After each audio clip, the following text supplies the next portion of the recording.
and Jubal's second date update. I feel like more people just have random hookups at Halloween parties than any other type of party. Yeah. You know, because you think about it, like you're out there, girls are kind of dressed sexy, guys are dressed in their macho, superhero costumes or like a barbarian and their shirts off. And everybody's already kind of letting it all hang loose. So you're a little bit more relaxed, ready to hook up. And plus, if you're, playing a different character, it's not even you that's doing it. It's like, hey, I'm Yoda, and Yoda gets to have sex with whoever he wants to tonight. I've been a man for the last 3 Halloweens, and that attracts an entirely different type of audience. Exactly. Mandy, who is on the phone with us to do a second date update right now, was at a Halloween party, and she had a little fun herself. Right, Mandy? I did. I had a lot of fun, actually. How much fun did you have, Mandy? I had a lot of fun. Yeah, that's what we like to Mandy. hear. So tell us a little bit about the party before we get into the person who you want us to call today. Yeah, it was this giant Halloween house party. Those are always fun. What'd you go dressed as?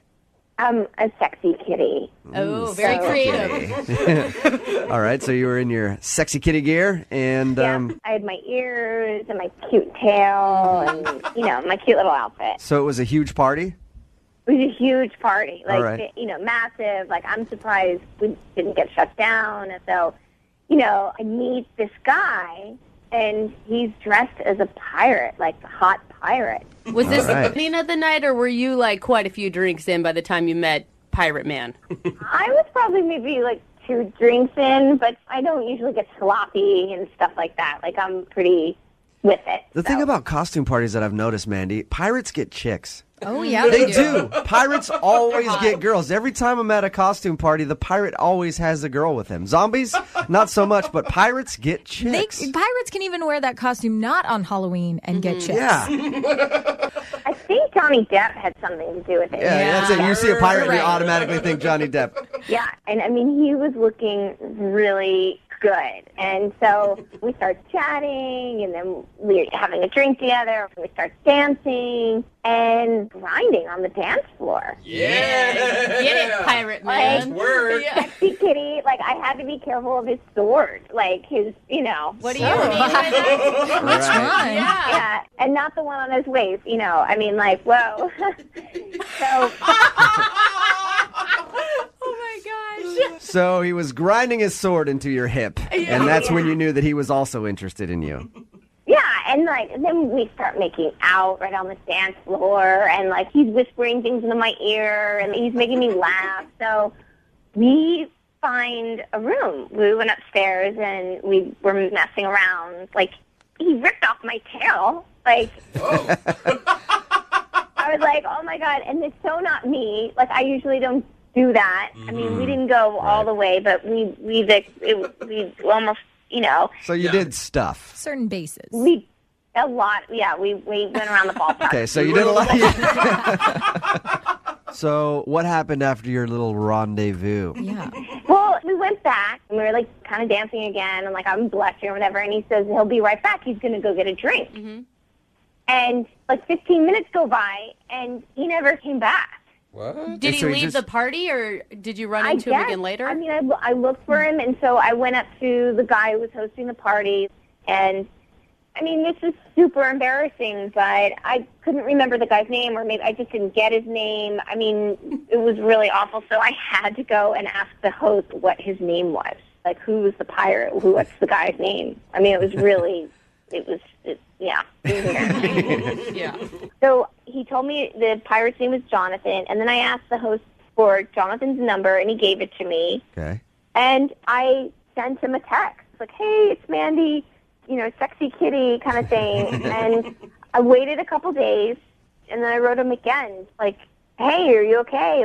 What's going on? And then I made an making a reference. Making a joke about his pirate costume. And he hasn't responded to you at all? No, it's weird. I've texted him twice, and he hasn't responded at all. But Mandy, do you really think it's that weird? I mean, you didn't even know the guy's name. Yeah, but, okay, Brooke, we had serious chemistry. And, I think when you have chemistry with a guy, it's not just, a random hookup. There was something definitely there. So you don't think it was just a one-night thing, or he messed around with you and then was like, oh, God. No, I keep playing, it in my head, what went wrong? Am I too easy? Even though I wasn't, I mean, yeah, okay, my dad was that night, but like, like what happened? For him to take off like that, I feel like maybe he might have a girlfriend or something, and then you guys messed around, and he was like, I have got to leave. I'm at my friend's house, and now I just messed around with this sexy kitty. No matter how sexy the kitty is, you shouldn't be messing around on your girlfriend. So he probably decided to run out. I mean, that would be my guess. Unless he's a real pirate and he had to charter a boat somewhere. Yeah, who knows? Maybe it wasn't even a Halloween costume. Yeah. I mean, I hope he doesn't have a girlfriend because, I mean, I'd really like to see him again. All right, well, we're going to play a song, come back, get him on the phone, and get your second date update, okay? Okay. All right, hang on. Moving 92.5. Brooke and Jubal in the mornings. Second date update.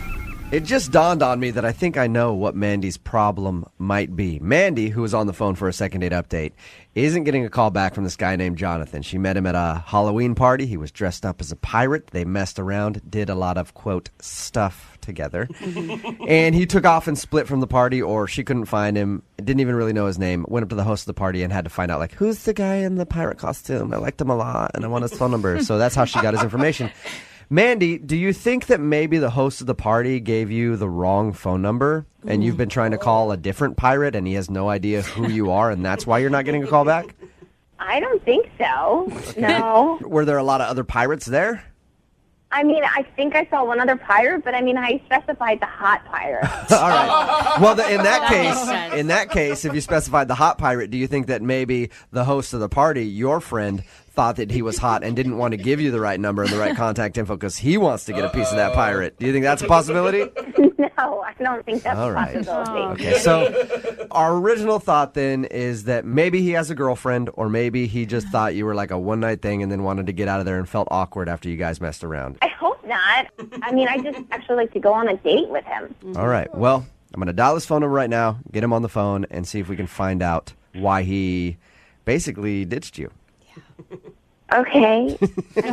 Sorry to put it that way, but that's what he did. All right, I'm gonna dial the phone number right now. Okay. Okay.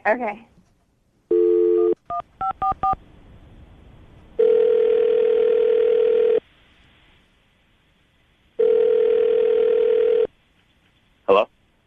Hey, can I speak to Jonathan, please? This is he. How are you, man? This is Jubal from Brooke and Jubal in the morning. Okay. How you doing? All right.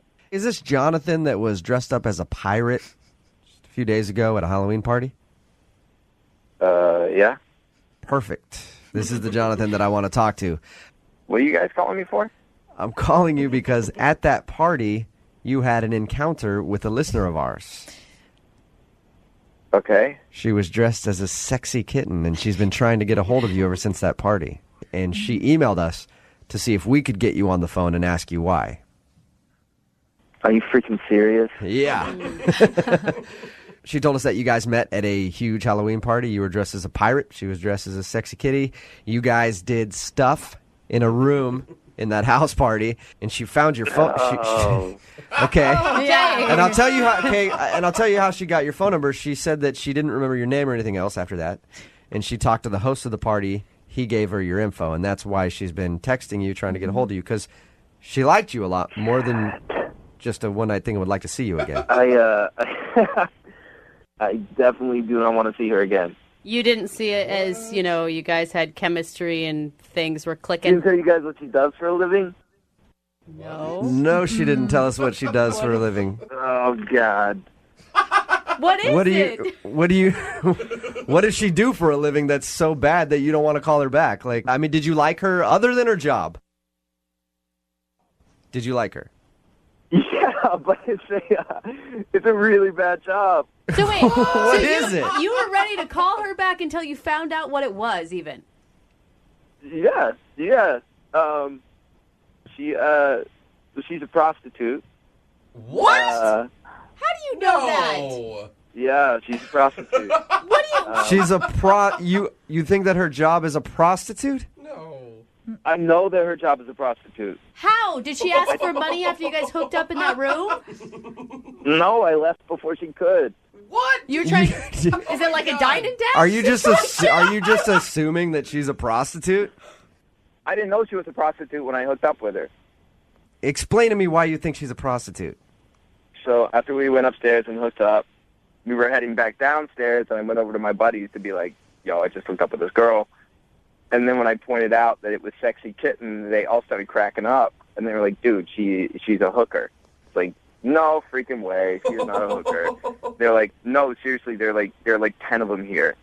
And apparently, I don't know if she told you, like, this party was like epic. It was like the biggest Halloween party I've ever been to. Okay. And apparently the dude that was throwing the party had hired all these prostitutes to show up.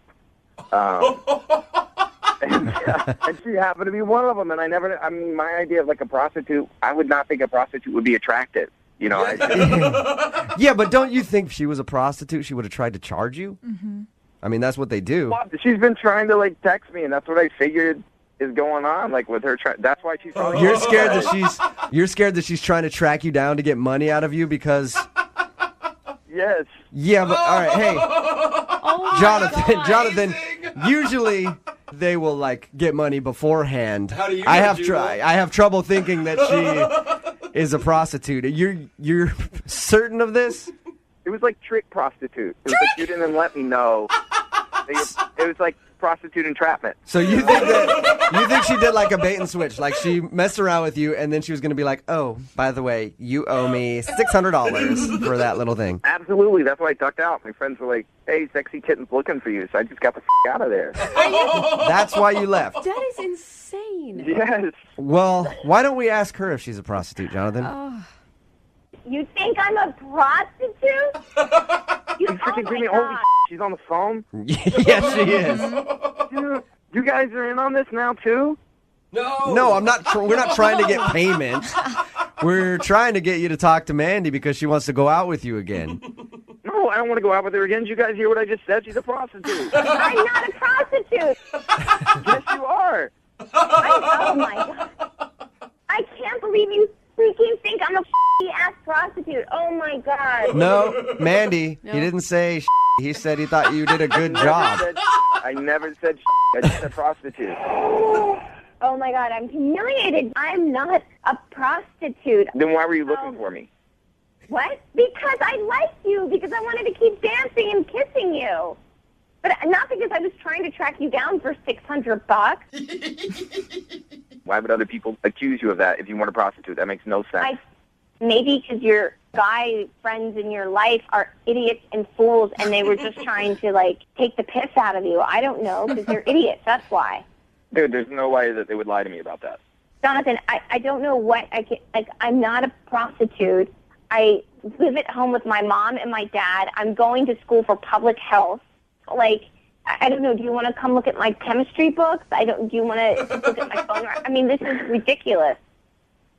I don't know, but what I know is there were prostitutes at that party, and people pointed out you and said that you were one, and I trust my friends. I don't know you. I know them, and I don't think that they would lie to me. Were you paid to be at the party, Mandy? Like, as maybe like a shot girl or something?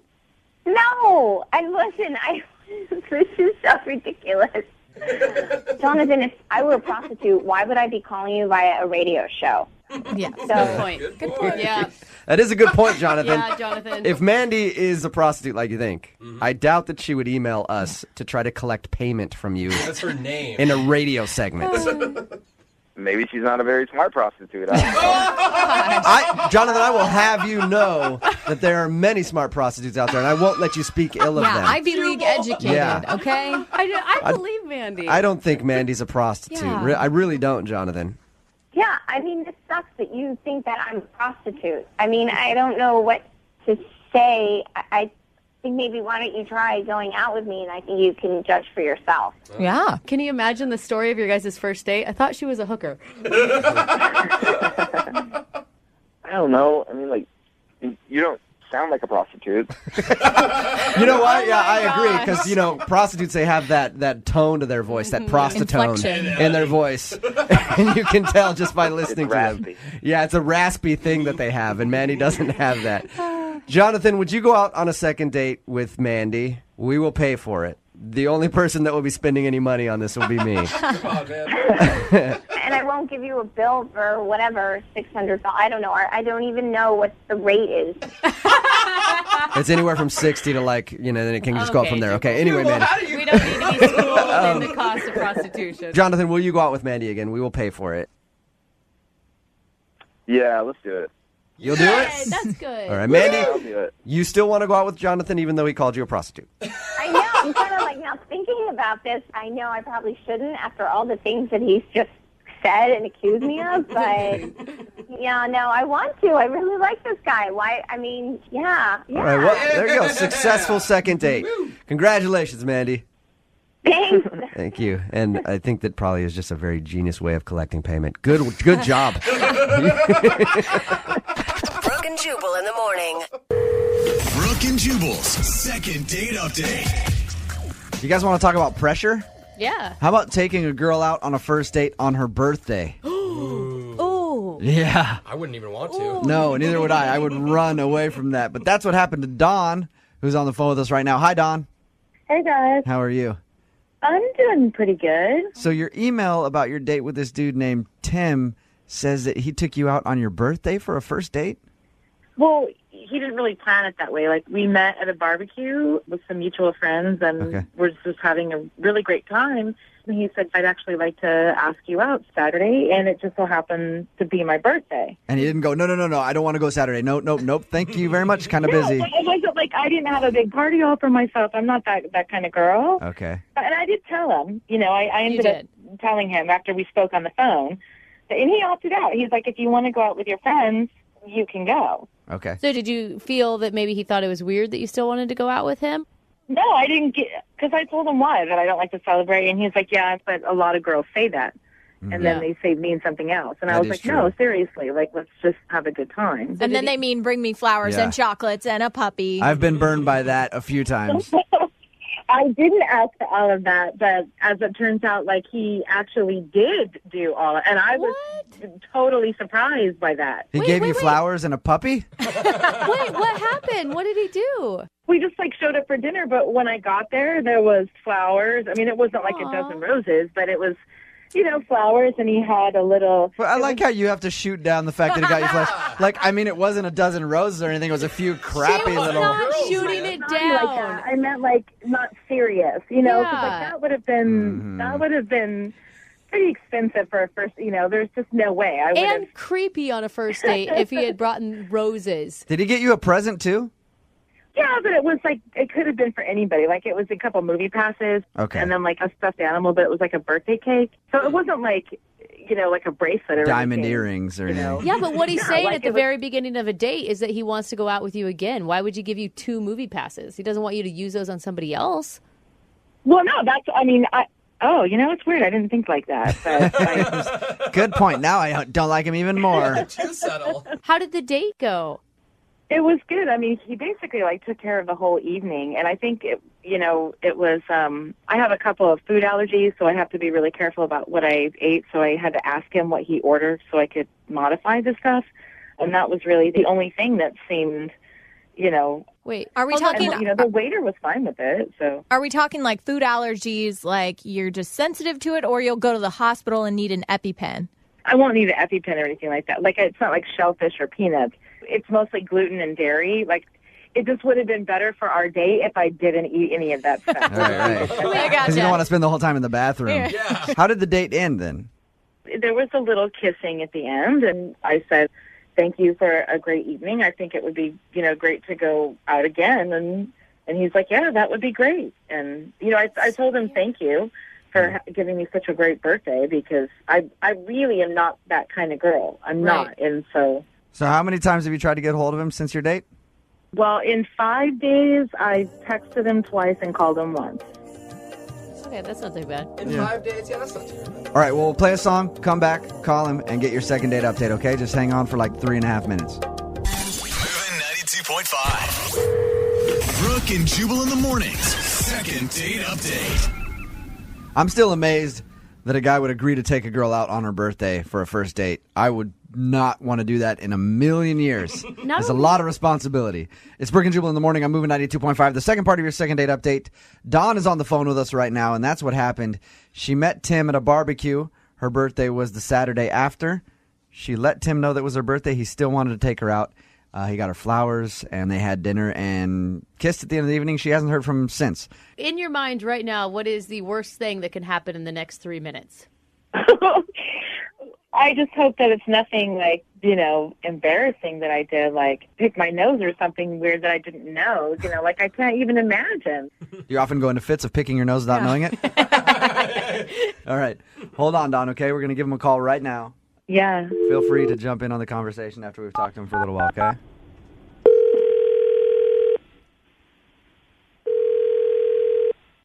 Hello? Hey, can I speak to Tim, please? Speaking. Tim, what's up, dude? How are you? This is Jubal from Brooke and Jubal in the morning. I'm moving 92.5. Hey. How's it going? Good. Nice. What's going on? Tim, I'm calling you because you recently went out on a date with a girl named Dawn. Do you remember her? Yes, I do. The reason that we're calling about her is she enjoyed the date you went on, but you haven't been calling her back, and she wants to know why. That's kind of a long story. She's, I would say she's a bit on the shady side. What? She's on the shady side. Yeah. What is... How so? I don't know. I just don't got a good feeling about her. I just not going to deal with that. She like steal your wallet or something? Does she Like, have a trunk full of TVs? No. I found something out that kind of struck me weird, so... you found something out about her. Yeah. I'm so intrigued. Has she been around a lot? That should... Well, I don't know. You could find that out from friends and it could turn you off. And it does matter. Not that I know of. Well, I just know in my experience, whenever a dude is like, I found something out about her, it's like usually that, and you're like, I don't want to go out with her again. Which is always a dude Yeah, talking that it's slept with more people than they can count on 8 hands. Usually. It's a double standard, and it works fine for us. Leave us alone, Brooke. You guys are such a-holes. Anyway, Tim, did it scare you that the date was on her birthday? Because I don't think I'd want to go out with a girl on her birthday for a first date. Well, at first I thought that was kind of like a challenge, kind of like, all right, you got a birthday on her day. Let's see if I can do something extravagant and kind of, wow her a little bit. Whoa. So I went all out on it, and I decided I liked her, so I wanted to go check her out on Facebook. I was going to go friend her. Oh. Here it comes. I know, right? I went, and there was no happy birthday messages on her Facebook. What? Like, none. She lied. You don't know Yeah, that. She said come that she on. didn't think her No. birthdays were a big deal. I double checked. So I thought, all right, maybe she has really bad friends or something. So I called up my friend Sean, who's friends with her on Facebook. I was like, yo, Sean, check it out. Go see if it's Sean's birthday or not. And it wasn't. Oh, my God. Tim, What's that? Don's actually on the phone with us right now and heard everything you just said. Oh, my God. Should have told Why you. would you... So, Uh, how's it going there, Dawn? That's a little awkward. the Facebook information isn't my actual birthday. Why lie about your birthday, though? Well, I'm a little bit older than I put on Facebook. Like, how much is a little bit, Dawn? Just a couple of years. I mean, Tim's 34, so I'm close to that. Okay, like close, like a couple years, like 5 years or like 10 years?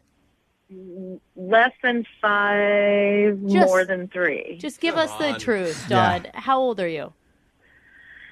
I'm actually 39. I said I was 32, but I'm 39. Whoa, that's a huge difference. That's not that huge of a difference. Yes, it is.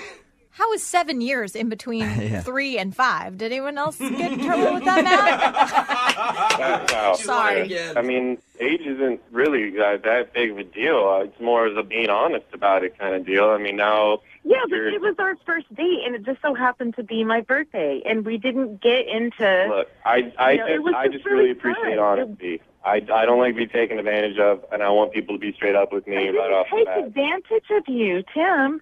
How did I take advantage of you? With my trust. When we met at the barbecue and on our date, you never asked me how old I was. Would you have told him You the never truth? even asked me. Would you have told him the truth if he asked you, or would have said, like, I'm 32 for the 4th time? It's our first date. It's our first date. Yeah. Did you leave out? What? So you just don't have to worry about honesty on the first date? That's like... I didn't lie to you. You didn't ask me how old I was. You went on Facebook. You didn't ask me. But if you're going to get like that over dramatized because you've been stalking me on Facebook, then I don't want to go out with you. Yeah, take that, Tim. I'm 5 years older than you. And if you can't deal with, you're the one who's making it about age. I would have told you. I don't want people to find me on Facebook, so I made a completely different birthday date. Yes, I made myself younger. And if you don't want to date me because of that, because you feel that I wasn't truthful with you, then I don't want to go out with you. That brings me to my next point. Tim, would you like to go out with Dawn again? Because we will pay for a second date and send you guys out. Tim, would you like to go out on a second date with Dawn? That's a pretty hard no. What? No. She brought up, come on, she brought up some really valid points. No. No, okay. A-hole. Dawn? I'm completely fine with that. You sure? Of course. I'm not desperate. I really wanted to send you guys out again and pay for it. And then, Dawn, I was going to ask you to be honest with me and let me know if I need to get a senior discount somewhere so I could get a deal. But I guess we can't do that. Has ever been on one of those dates that just kind of snowballs? Like, you go out for lunch or something, and then all of a sudden you're having dinner and drinks, and then that turns into, like, you're robbing banks, and then that turns into she's learning the signature of your grandmother so you can forge checks. I mean, just one thing snowballs into another. Just lots of activities. That's what I'm talking about. Well, that's the kind of date that Patrick went on his first date with a girl named Tanya, but now she's not calling him back, and it gets even crazier than anything I just said, I think. What? Yeah. No. What's up, Patrick? How are you? Hey, how's it going, guys? Nothing like that happened, but Are you good. sure you're not wanted in 5 states? I am definitely sure of that. Oh, thank Yeah, that's God. what all criminals say. Your email about your date sounded kind of, I mean, not that crazy, but it sounded like you guys did a lot of stuff. It was, I would say, in my entire life, this is probably the greatest date I've ever had. Whoa. I can't wait to hear what you guys did. Well, you guys don't know yet how many dates he's had. You know what I mean, Patrick? Like, you could have been on 2 dates, and then we'd be like, oh, so you had dinner and drinks. Okay. So have you had a lot of good dates? I've been on plenty of dates. Okay, see? Where did you meet this dream girl that you went on this crazy date with? I met her on a dating app. Okay. But we had talked, and we had planned to go rock climbing. Oh, that's sweet. And are you a rock climber? I'm athletic. I wouldn't say I'm like a rock, but I'm outdoorsy, I guess we'd have to say. Cool. All right. So that's pretty sweet. Yeah. We had a good time. We went rock climbing, and then that escalated into we went to this little cafe and had some food. Mm-hmm. And we just had like a really good vibe, good connection. Mm-hmm. We started walking around. We went to this park, and we actually, as crazy as this sounds, we had like a cartoon drawing, like a characterist drawing of us. Like a caricature dude at the park? Yeah, like the guy drew pictures of our faces like on a park bench. Doesn't sound that crazy, really, Patrick, but it is cool and fun. But it was our first date. Like, usually don't do that kind of stuff on your first date. It just kind of flowed. Like, everything just flowed. That's true. I guess. You know, and I don't know why you want to call her back. I mean, any girl that's willing to have her caricature drawn on her first date, I don't know, man. Pretty fast. Yeah. But it's not really the point of, like, the crazy things we did, but it's just, like, I was almost giddy. Like, I had butterflies in my stomach. I was, like, I felt really good. Like, it was a good day. Like, I was having fun. And I will back you on the caricature thing because, like, that's something that's like a memento from your first date. Like, she's thinking she wants to remember this, and I assume that's why you guys sat down and did that together. So if you guys do get her on the phone, like, don't say anything about the caricature because I, like, have it on my fridge and I look at it every day. Yeah. I'll be sure to not mention that, Patrick. That's cute. Patrick, I you're guess- cute. That's cute. And a caricature is a big thing to get drawn on a first date because they always highlight your worst feature. And you don't want the other person to be like, oh, yeah, they do have a gigantic nose. Yeah. So did it end at the park in the drawing? No, it didn't end. We went back to my place and just kind of chilled and hung out. And she actually, like, stayed over. Oh, she did. Okay. Wow. I mean, okay. and did she stay in the same room as you, Patrick? She may have, yeah. All right. you sly dog. Yeah. So you guys basically spent the whole day and night together. Yeah, so I was like giddy, and I couldn't sleep. So I woke up in the middle of the night, and I was just like looking at my emails, and like this the last-minute travel deal came up. Mm-hmm. So I woke her up and was like, I'm going to book a trip to Mexico for next weekend, like the following weekend. Wow. Like just for you, or you invited her too? No. Like were you just like giving her that No, information? I invited her. Oh, okay. You were asking if she wanted to do that though. I mean, come on. Of course I invited her. It wasn't for me. Okay, I don't know. The way you said it just sounded like, hey, I'm booking a trip to Mexico, just so you know. All right, go back to sleep. Well, That's crazy. And she said yes? She said yes, so I booked it. I charged it on my card. I paid for everything. And then we kept texting back and forth during the week. I was trying to catch up on work because we were going to leave for a long weekend. Yeah. And so we had plans to meet at the airport at a certain time. And so I got there, checked everything. I was like waiting like 15 minutes. Oh, my God. Text her. What were you feeling? Well, I had different kind of butterflies. So I was waiting, and there was like last call to book the thing, and I was like, she wasn't getting in touch with me. I didn't know if maybe she was on the plane. I got on the plane, and I went on the weekend trip by myself. Oh man, that sucks. And you haven't heard from her at all? I've called her. I've texted her. I've looked at my caricature on the refrigerator with a sad face now. Wow. Do you think she maybe got, I mean, I don't know. Did she get freaked out? Like it was too much commitment too fast? Maybe she got nervous. I'm hoping you guys can find out for me so I can kind of figure out what I did wrong. Yeah, you'd think that she could at least tell you, like, hey, the Mexico thing is kind of making me nervous, instead of just ditching you at the airport. But maybe she felt really guilty because he had paid for it all and she didn't know how to tell him. That's why I got in contact with you guys, and I'm hoping you guys can help me. Me too. I hope this turns out to be a love story. I just want to know why she ditched him at the airport. I don't really care what kind of story we get. But we will play a song and then come back and call her and get your second date update. All right, Patrick?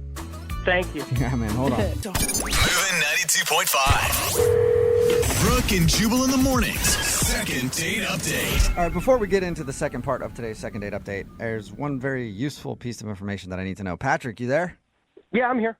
Did you at least have fun in Mexico by yourself? Oh, sad Patrick. Good question. You know what? It was pretty sad because it was like a couples thing. Like that was part of the thing. It was like a couples.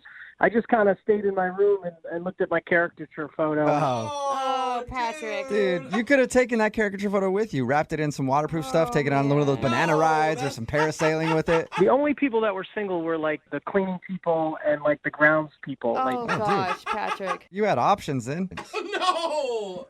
Yeah, a 62-year-old lady that made my bed was kind of hot. Yeah, no thanks. Well, there you go. You messed up. All right. If you're just tuning in for the second date update, Patrick is on the phone, and he met a girl named Tanya online. They had their first date, and they did a bunch of things. Rock climbing, walking around a park, getting a caricature done that he still has on his refrigerator. She actually stayed the night, and while she was staying there, he was so giddy that he booked them a trip to Mexico for the next weekend. Wow. She agreed to go, but then didn't show up at the airport, and now he's wondering why. Oh, my gosh. How are you feeling right now? Because that's an insane story. I'm a little nervous and excited, if that makes sense. I guess I want to find out what the hell happened, but I also, I don't know. I'm afraid like she's going to say I was ugly or something. I don't know. Okay, she did all that with you, and then she was like, wait a second. I don't want to spend the weekend in Mexico with this guy. He's ugly. You never know, man. Women are crazy. Yeah, that's it, Patrick.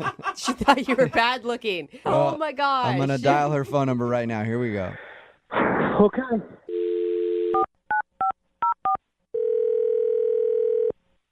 Hello? Hi, can I speak to Tanya, please? This is. Hey, Tanya, how are you? This is Jubal from Brooke and Jubal in the morning. Hi, I'm good. Good. I'm glad to hear it. I was worried about you. Okay. Who are you again? My name is Jubal, and I host a radio show called Brooke and Jubal in the morning. There's 3 of us on the phone right now. There's me, there's Brooke. Hey, how there's you doing? Jose. Hey. Okay, hi, everyone. Hi, Okay. Tanya. And we have been so worried about you. Why? Well, because you missed a flight recently, and that's a big thing we do on our show. We have like a segment where it's like, did you miss your flight recently? No. We track people down and try to figure out why they missed their flight. It's kind of crazy. So bad. We're a kooky morning show. What? Yeah. Yeah. So you were supposed to take a flight recently with a dude named Patrick to Mexico, and you just didn't show up. How do you know that? Know everything. Just And also, he emailed us. Yeah, there you go. Patrick told us about your first date and said that you guys had planned a trip to Mexico for the next weekend, but you left him at the airport. Oh my God. And if, I mean, that's a lot. Like, the whole story is pretty crazy. So maybe you were just feeling overwhelmed and you didn't know how to tell him. That's what I'm hoping for. It was just a really weird thing that happened with the airport, and it was just really weird. You're on the no-fly list. She got detained. It's kind of really embarrassing. It's a mistake, an embarrassing mistake, and I just kind of leave it at that. You peed your pants in the security line because you were scared. What? Where do you come up with That this? happens to me all the time. That is so It is weird. embarrassing, but it's okay. I believe that. No, that's not He it. asked you to go through the security machine, and you took off your clothes and asked for a strip search my instead. God. Stop guessing. It can be embarrassing, but I've done it too. No, it's just, listen, it's 100% me. It had nothing to do with Patrick at all. But what could be so embarrassing that you spend this amazing date with someone, agree to go on a long weekend to Mexico, Oh my God. and then ditch out of it all and like leave him high and dry? It just, I went to the airport. I was very excited to go on this trip, and You did? Yes, yes, I went to the airport. I went and I checked in, had my stuff ready to go, and they asked for my passport, and I said, why? I mean, I have, my driver's license, and they're like, no, you need a passport, and I was like, why? I'm just going to Mexico, and they were like, yeah, you need a passport, and I truly had no idea that you need a passport to get into Mexico and Canada? Like, Yeah. Yes, you do. I really know. I seriously thought it's all the same continent. Welcome to the last 15 years of the world. So you forgot your passport. No, I didn't forget it. I don't have one. I don't travel a lot. So I didn't know. I seriously did not know. And I was mortified standing there, and I don't have a passport, and I didn't know what to do. I didn't know what to say. I didn't know how to tell Patrick that, how absolutely idiotic I felt. So I do know how you can tell him, Tanya. I really do know how you can tell him. How is he even going to believe me? I've been trying to figure it out, and I don't even know what to say. Well, you kind of already did, because he's actually on the other line listening and wants to talk to you. What? Yeah. Yeah, I'm on the phone. Oh my God. Oh my God. Oh my God. This is so embarrassing. Yeah, it's very embarrassing that you wouldn't call somebody and have the respect to at least let me know what's going on. Oh, Oh, Patrick. you're kind of mad, aren't you, Patrick? Patrick, I am so sorry. I was so embarrassed in that moment, and I literally had no idea what to do, what to say. I felt so stupid that I didn't know this. So, I mean, you could have told me. You didn't have to just blow me off. It's kind of crazy that you wouldn't even call or let me know. And then I went by myself. I know. A couple's weekend by myself. I know. It's basically the worst trip to Mexico that I've ever taken. And I was there one time during El Nino. Not El Nino. Oh, God. Damn, Tanya, you're worse than El Nino. Tanya, it is pretty weird that you were that embarrassed by a passport snafu. Listen, I understand that it sounds crazy. I don't travel a lot. I don't know these things. I had no reason to know these things.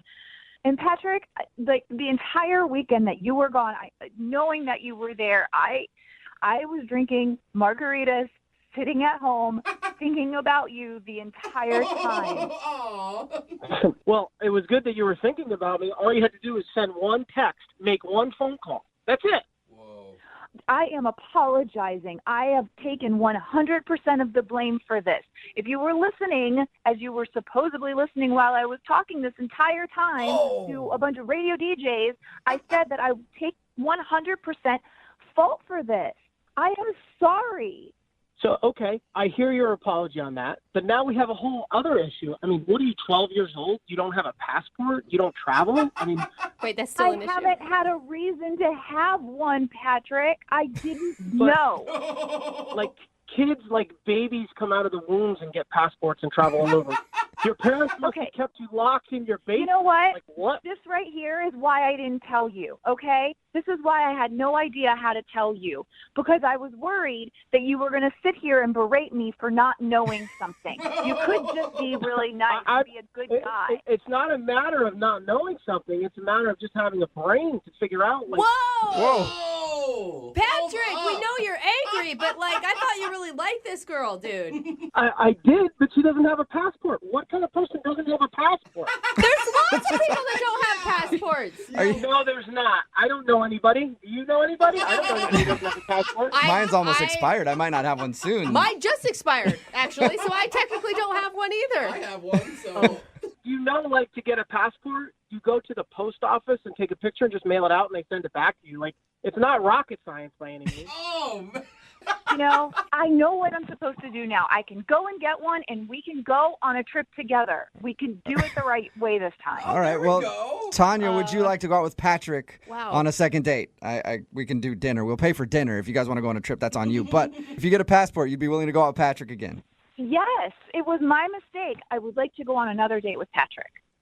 Wow, I'm impressed. I mean, he said some mean things, so... He's upset. Patrick, do you want to go out with Tanya again? I mean, somebody that can't call you back and is not responsive. And what person, again, does not have a passport? I would never go out with her again. What? After she was your dream girl and you were obsessed with her, the passport's the breaking point. My dream girl is gorgeous, nice, beautiful smile, and you know what? She has a passport. Okay. All right, Patrick, we found your deal breaker, I guess. My God. You know what? Just forget the whole thing. Forget that I even said yes. You are not the person I thought you were. You're crazy. I may be crazy, but at least I have a passport. He does have a point. Important PSA today for the second date update. Everybody, make sure you go get your passport. Everybody. Oh, my God. Seriously. Brooke and Jubal in the morning. Text in at 78592 says, Patrick is by far the biggest idiot you've ever had on the show. It's Brooke and Jubal in the morning. A bold statement. Not according to Patrick.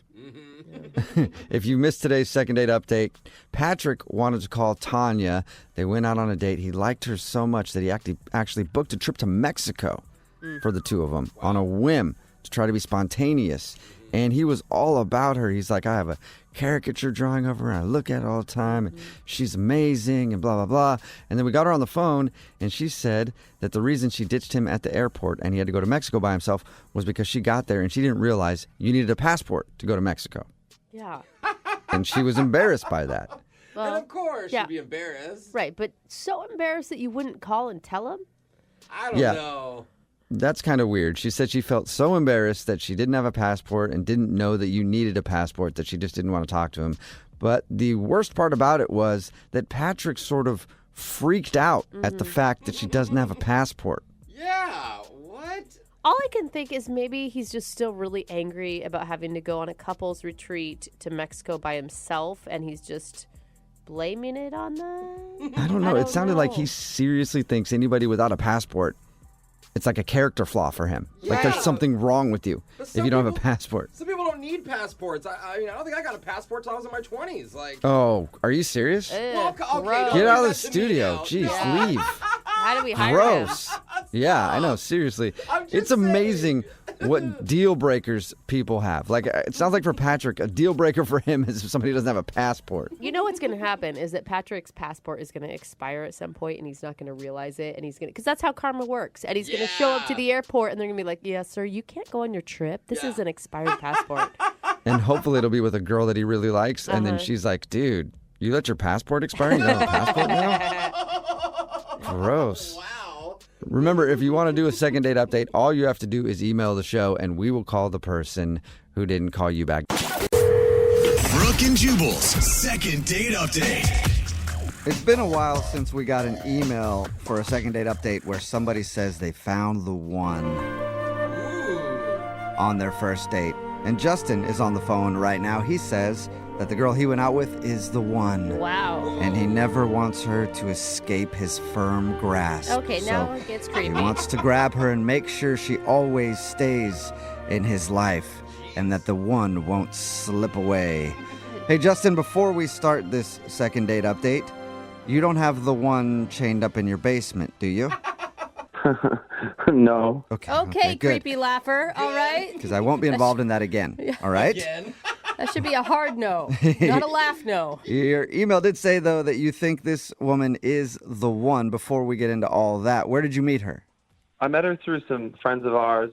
It was kind of like an old high school buddy set me up with her, and I haven't really hung out with a whole lot of girls, and I was really eager to go on a date. Like ever? You never hung out with girls like ever?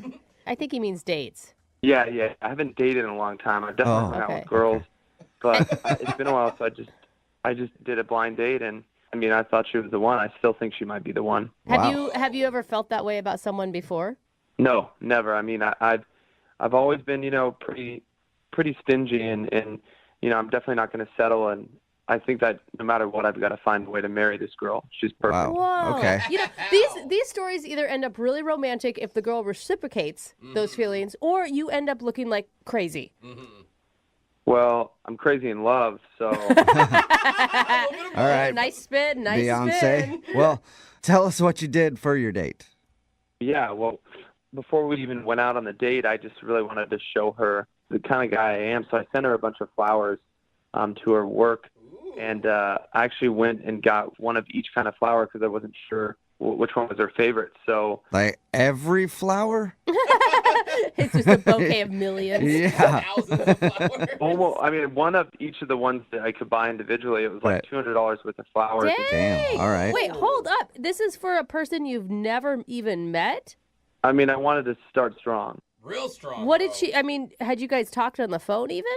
Just basic texting, like to set up the date. That's it. Okay. So you already are showing her that you're really into her.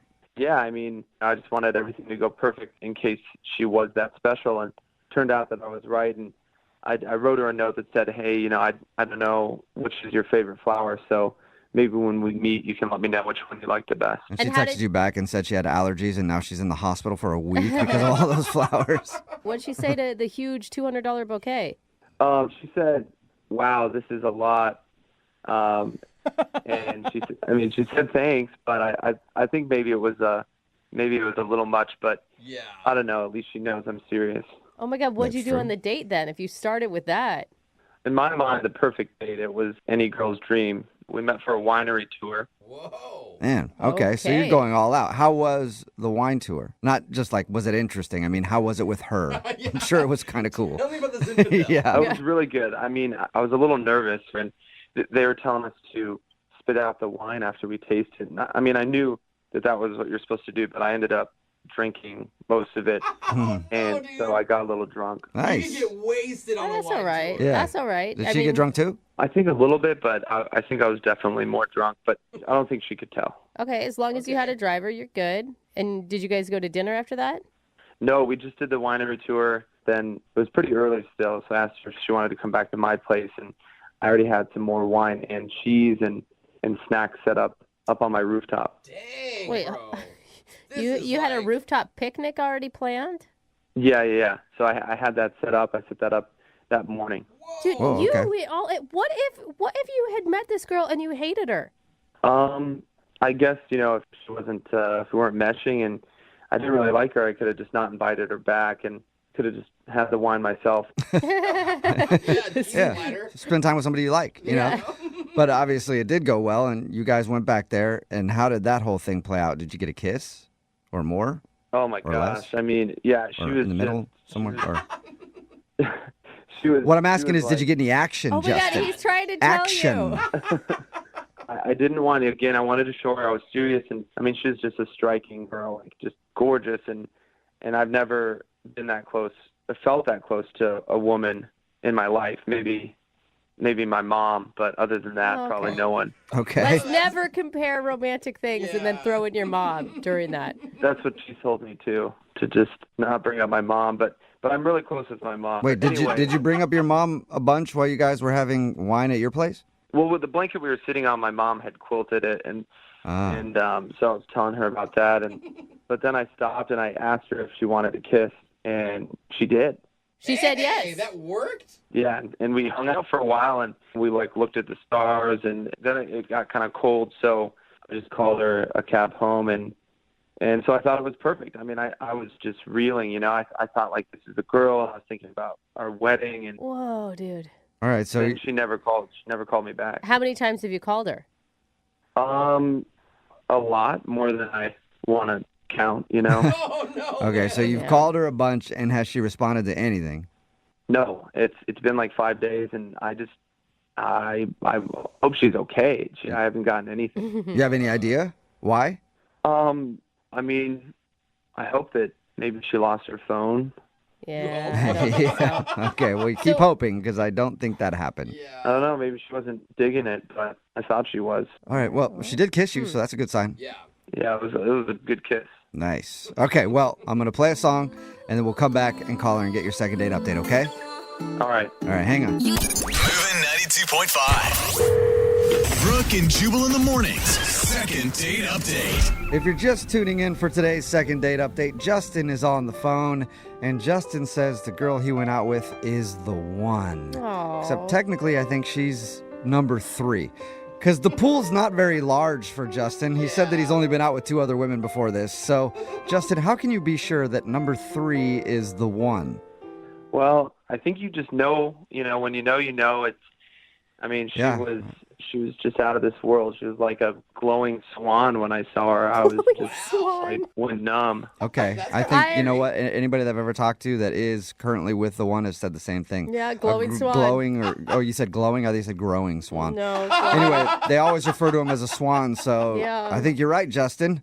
Hopefully we can get her on the phone and find out why she's not calling you back, though. Yeah, I just need to speak with her, whatever it takes. I'll move mountains to at least just see her again or speak with her. I kind of don't want to call her because I want to see you try to move a mountain.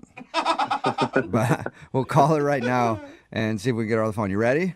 I'm ready. All right, here we go.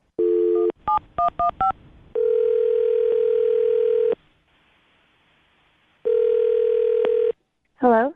Hi, is this Martha? Hi, who am I speaking with? Hi. This is Jubal from Brooke and Jubal in the Morning. It's a radio show. Okay. How are you? Am I on the radio? That's a good question. Mm-hmm. But I asked how you were first, so I can't tell you that yet. You good, I guess? Okay, yeah, you're on the radio. So the reason that we're calling you today is because we do a segment on our show called the Second Date Update. Are you familiar with that at all? What is that? Well, it's the thing we do on our show where if you go out on a date with somebody and then they don't call you back after, you can email us to get that person on the phone and ask what happened. And we got an email about you from a dude named Justin. Okay. Okay. Is He's a romantic dude, sent you a bunch of flowers. You guys went wine tasting, unless I've got the completely wrong Martha on the phone. And in that case, I'll let you. Justin. What's that? You know him? I know Justin. Okay. So this is the Martha that went out with him wine tasting. Yeah, that's me. Okay. It sounds like he set up a really romantic date for you guys. It was fine. It was fine. It was good. It was good? The way he described it, it was magical. I mean, he put a lot of time and thought into it clearly, and I could tell he thought it was special. Yeah. Did you not think it was special? Yeah, no, I mean, it was cool. I had a good time. He clearly thought that it was more special than I did. Yeah, I could see that. I mean, talking just briefly to him, he was a very eager person. This is like the date of the lifetime for him. He wanted to be the hopeless romantic, for sure. Yes. I mean, I think that's the right word. All right, and is that why you aren't calling him back, because you just don't feel the same? I mean, it's part of it. It was a pretty good date, to be honest. If it weren't for, the end of the night, I think I maybe would have called him back. What happened at the end? Well, we made out a little bit or whatever, and I don't know, it just got kind of weird after that. Did he start crying?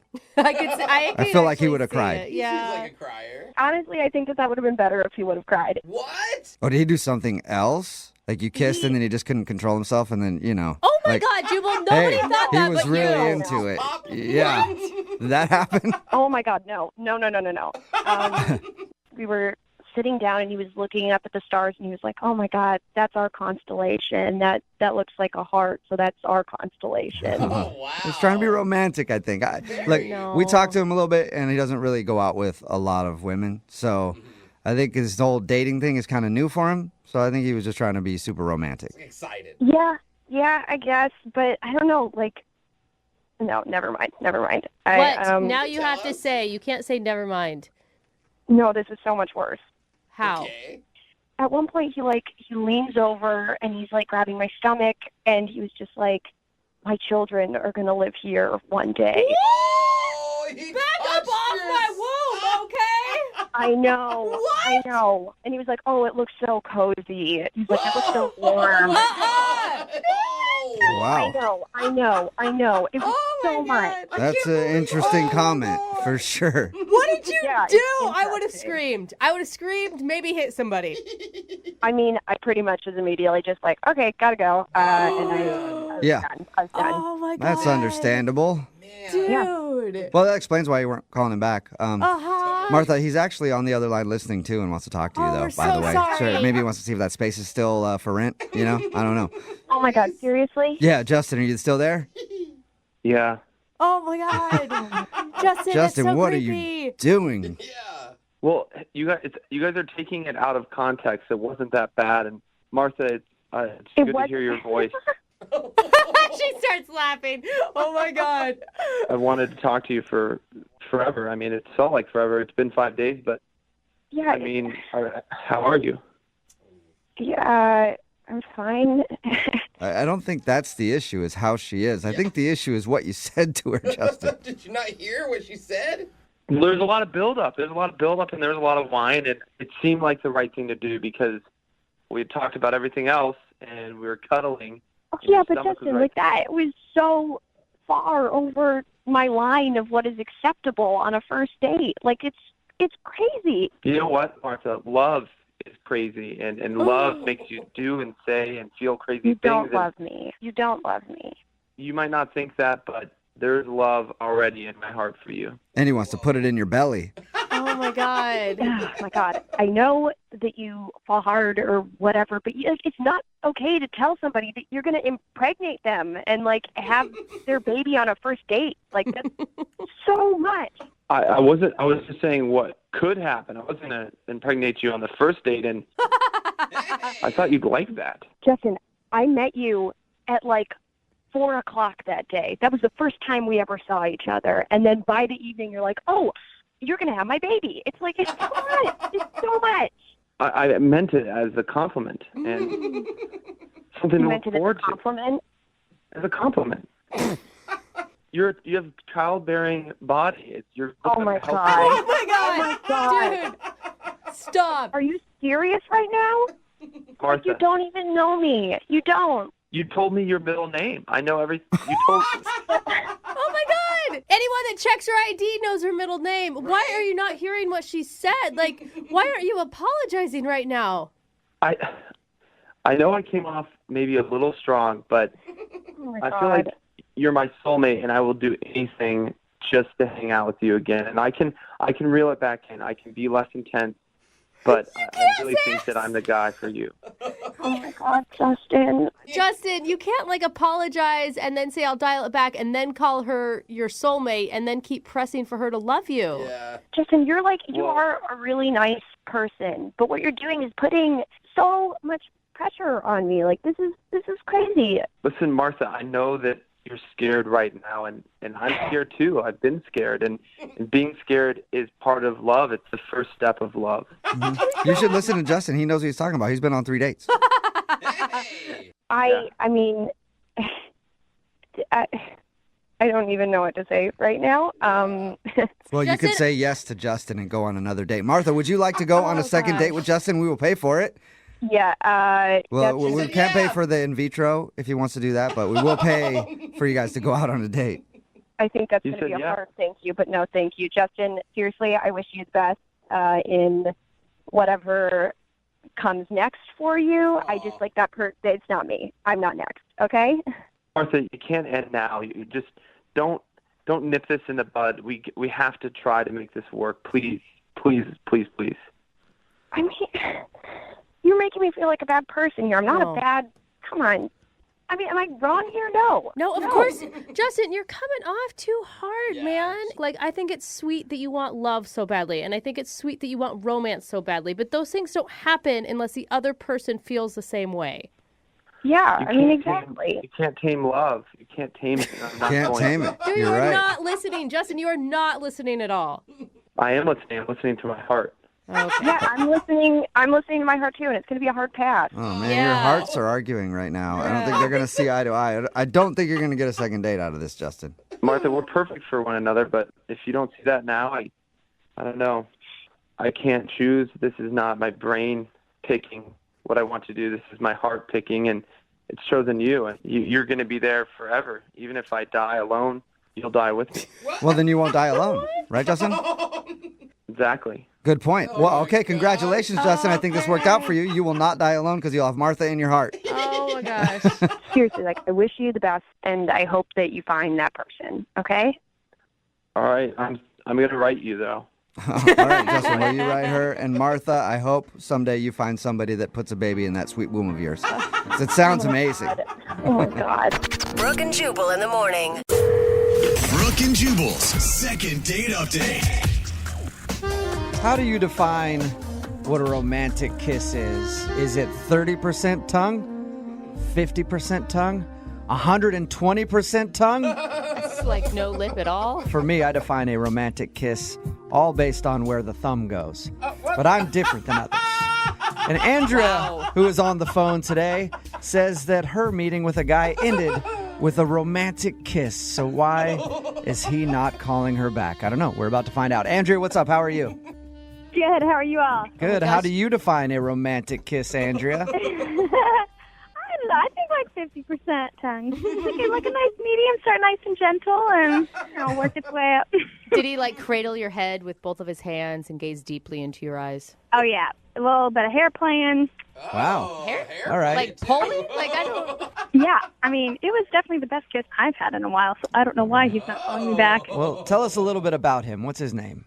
His name is Tim. Tim. And how'd you meet Tim? I met him at a friend's work party at a bar. Okay. And did you know him beforehand or? No, she introduced us that night. I noticed him as soon as I walked in, though. He's so my type. Tall, gorgeous dark hair, these like baby blue eyes. His smile was like, oh my gosh, it made my heart melt. Oh my gosh. Did you tell your friend right away you have to introduce me to him? Oh, yeah. Yeah. No, I mean, she knows my type. We've been friends for forever. And I'd heard her mention him before, so he was like on my radar, but that was the first time I'd ever seen him or met him. And yeah, he's incredibly handsome. Oh my God. You're like flustered right now. Yeah, I can hear it. I am. It's so pathetic. Did it show on your face how horny this guy makes you? No, it wasn't like dirty or anything like that. It was just like, those butterflies, like that feeling of like, my stomach is all like and knots. I don't know. Horny little butterflies. We all get those horny little butterflies sometimes that won't leave us alone. All right, so what happened next after you met this guy? Well, we talked and hung out that whole party. It was more of in a group setting, though, so as like the work party was wrapping up, he asked if I wanted to go to this other bar down the street and get a drink. So just the two of us went. Did you bring the horny butterflies with you? No, I had gotten those a little more under control at that time. Okay. But obviously, I mean, he was feeling it too if he asked you to go to another bar with him. Yeah. I know, right? That's what I thought. Okay, then so how did things go at the second bar? Well, we talked, but he was getting a little more flirtatious, like put his arm around me and like really sweet. I wish it just started getting late, though, and it was a work night, so around like 11 o'clock, we're like, should probably go. So he called me a cab. Super gentleman. Yeah. Were you guys pretty wasted by this point? I'd say like happily tipsy. Okay, so not super hammered. Yeah. No, like I could still think and form sentences and, Okay, so he called you a cab, and is that when the romantic kiss happened? Yeah. So he kind of walked me outside and like he kissed me, and then he did this adorable like little like spun me out and like brought me back in for like a final kiss, and it was super sweet. And so I took it as a sign. I was like, hey, we should do this again sometime. Did he seem almost like too smooth? Like he's done this so many times that he's got like a program. He's got to move. Yeah, that's what I mean. Like the twirl seems like a little almost over the top. It seemed genuine. Like in the moment, maybe I was a sucker, but he seemed super genuine and just smooth, but not in like a slimy way. Yeah. Okay. So I was tired. I went home. Didn't even realize that I didn't give him my number. So I was like, well, if he'll want it, he'll find it. So I waited a couple of days, and nothing. So I got a hold of my coworker and was like, hey, this is weird, but can I have his number? Like, we haven't talked. And she sent it to me. And so I texted and was like, hey, this is Andrea. I had a really great time the other night. Just wanted to make sure you had my number. Did he respond to that at all? Yeah, all he said was thanks. That's it? Really? Just thanks? That Like, was it. no, thanks, I had a good time too, or thanks, I'll see you later? No, just thanks. Ouch. That sucks. Yeah. Whoa. Why do you think he would be so cold like that after what sounds like a great evening?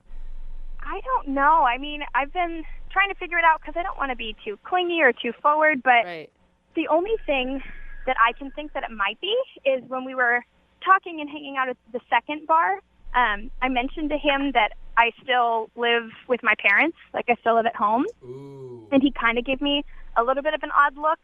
So I don't know if, he was just playing it cool that night, but thinks I'm not mature enough for, I don't know. So you think that he might not want to date you because you live at home with your parents? I guess. I mean, I have a job. I'm responsible. It's not like, I'm living in the basement playing video games all day.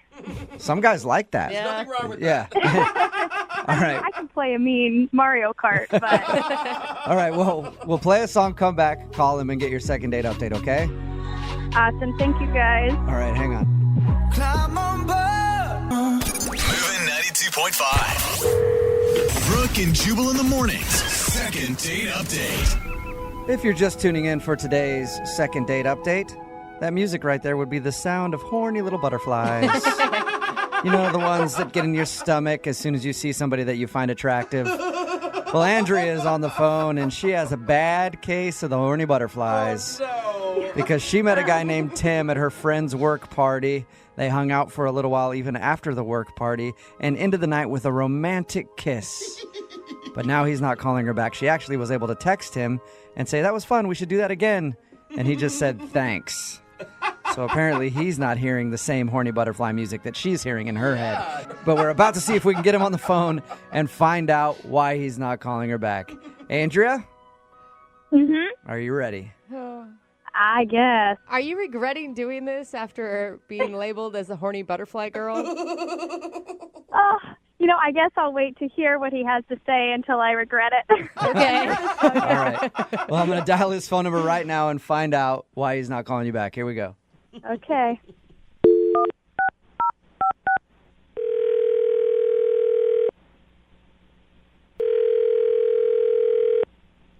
Hello? Hi, is Tim there? Yeah, this is Tim. Who's this? Tim, how are you? My name is Jubal, and I host the radio show Brooke and Jubal in the morning. What? Cool. Sorry. Glad, How'd you get this number? glad we got that out of the way. I got your phone number from somebody who listens to our show. They wanted me to call you. You're a radio station calling me? Yes, I am the entire station. Music and everything. Mm-hmm. Well, is this like a prize or something? What's this about? No, it's actually a segment we do on our show. It's called the Second Date Update. You recently went out with a girl named Andrea. Do you remember her? Oh, Jesus. Yeah. Whoa. That's usually not what people like to hear when their name is brought up. Just, but Yeah, it's like an awkward situation there, man. really. Andrea emailed us and told us a little bit about your date, how she thought you were awesome.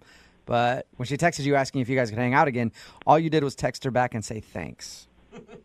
Yeah, I was trying to, be nice. All right. Did she do something to piss you off? She swears the date you guys had was awesome. It was fine. This is weird to say. The date was fine. I can't date her. What you sounded, I mean, the way she described it, you sounded like you were really into her. Yeah, everything was going fine. I like her. I think she's cute. So what's the big issue then? Her dad. I hate her dad. What? Whoa. How do you know her dad? What? It's like it's complicated. But the guy's a slime ball. Her dad's a slime ball. Did you meet him? No, not while we were out. I met him like a long time ago, and I don't even really want to explain it to her, to be honest. Did you know that who her dad was when you took her to the second bar and No. you guys kissed? And No, it was only afterwards. I looked her up on like Facebook and saw what her last name was and who she's related to, and I guess I'll tell you, her dad owns this like car dealership, and a couple of years ago I bought a car from him, a used car, and the guy totally screwed me over. It was like the worst I've ever been taken advantage of in my life. How random is that? Small world. I know, man. I know. I was not expecting it. He gave me a car and a horrible interest rate, and it was one of my first times like getting a car, on my own. So like I didn't know any better really, but like the guy totally took advantage of me, and that was like a big turning point in my life. Like no joke. Like I was like I don't want to be taken advantage of anymore. Like I have to get smarter about this stuff, but I also like I want to prevent myself from that type of thing happening again, and I never want to see this guy again. okay, so wait, you don't want to talk to her because you think her dad, like she could be like her dad, or because you are afraid of this going into a relationship and you having to meet her dad? Well, first of all, she lives with her parents, so I'm guessing if it went into a relationship, I would run into the guy sooner or later. Right. And I don't know if I can control myself around him, to be honest. Like, I'm not going to be able to shake that guy's hand, But it could be like the ultimate form of revenge. I mean, To be honest, like that actually went through my head. Like, oh, I should just I should sleep with her and then, get back at this guy. Yeah. Look at him But like, right in the eyes. I'm not that type of guy. Oh, okay. Man, you're a way better dude than I am, because if somebody screwed me over on a car, I would do that in a heartbeat. I'd go over there just to have dinner with him and stare him in the face and shake his hand and be like, guess what I just did? And you're positive that's her dad? 100%, yeah. Oh, man. Wow. why wouldn't you just tell her that? Who wants to hear that I can't date you because your dad's a True. I don't need her to feel bad about it. Like she raised her. I'm guessing she knows, and like I don't like. Maybe she doesn't. I don't know. Yeah, maybe if you guys were dating for a little while and it was like at the point where you had to be around family members, like I can't be around your dad ever. But this is the first time you're hanging out, and you realize her dad is the guy that screwed you over 3 years ago. Yeah, like why not cut the cord now and like say trouble down the line? Yeah. Okay. Well, thank you for telling us why. That's crazy. Mm-hmm. Yeah. Yeah, I hate hearing about people getting screwed over and people being lied to, Yeah, no, it's the worst. Yeah, that's probably why I should have told you this earlier, but she is actually on the other line listening and wants to talk to you. Are you serious? Yes, I am. Hey, Tim. It's Andrea. You heard that entire thing? Yeah, I heard everything you said about me and my dad. I didn't say anything bad about you. That's a good point. No, I know, but you've been ignoring me because of something that wasn't even my fault, and that doesn't even sound like my dad. Like, I'm sorry. Like, it sucks to tell this to a person. Your dad is a bad person. I guarantee you I'm not the first person he's done this to.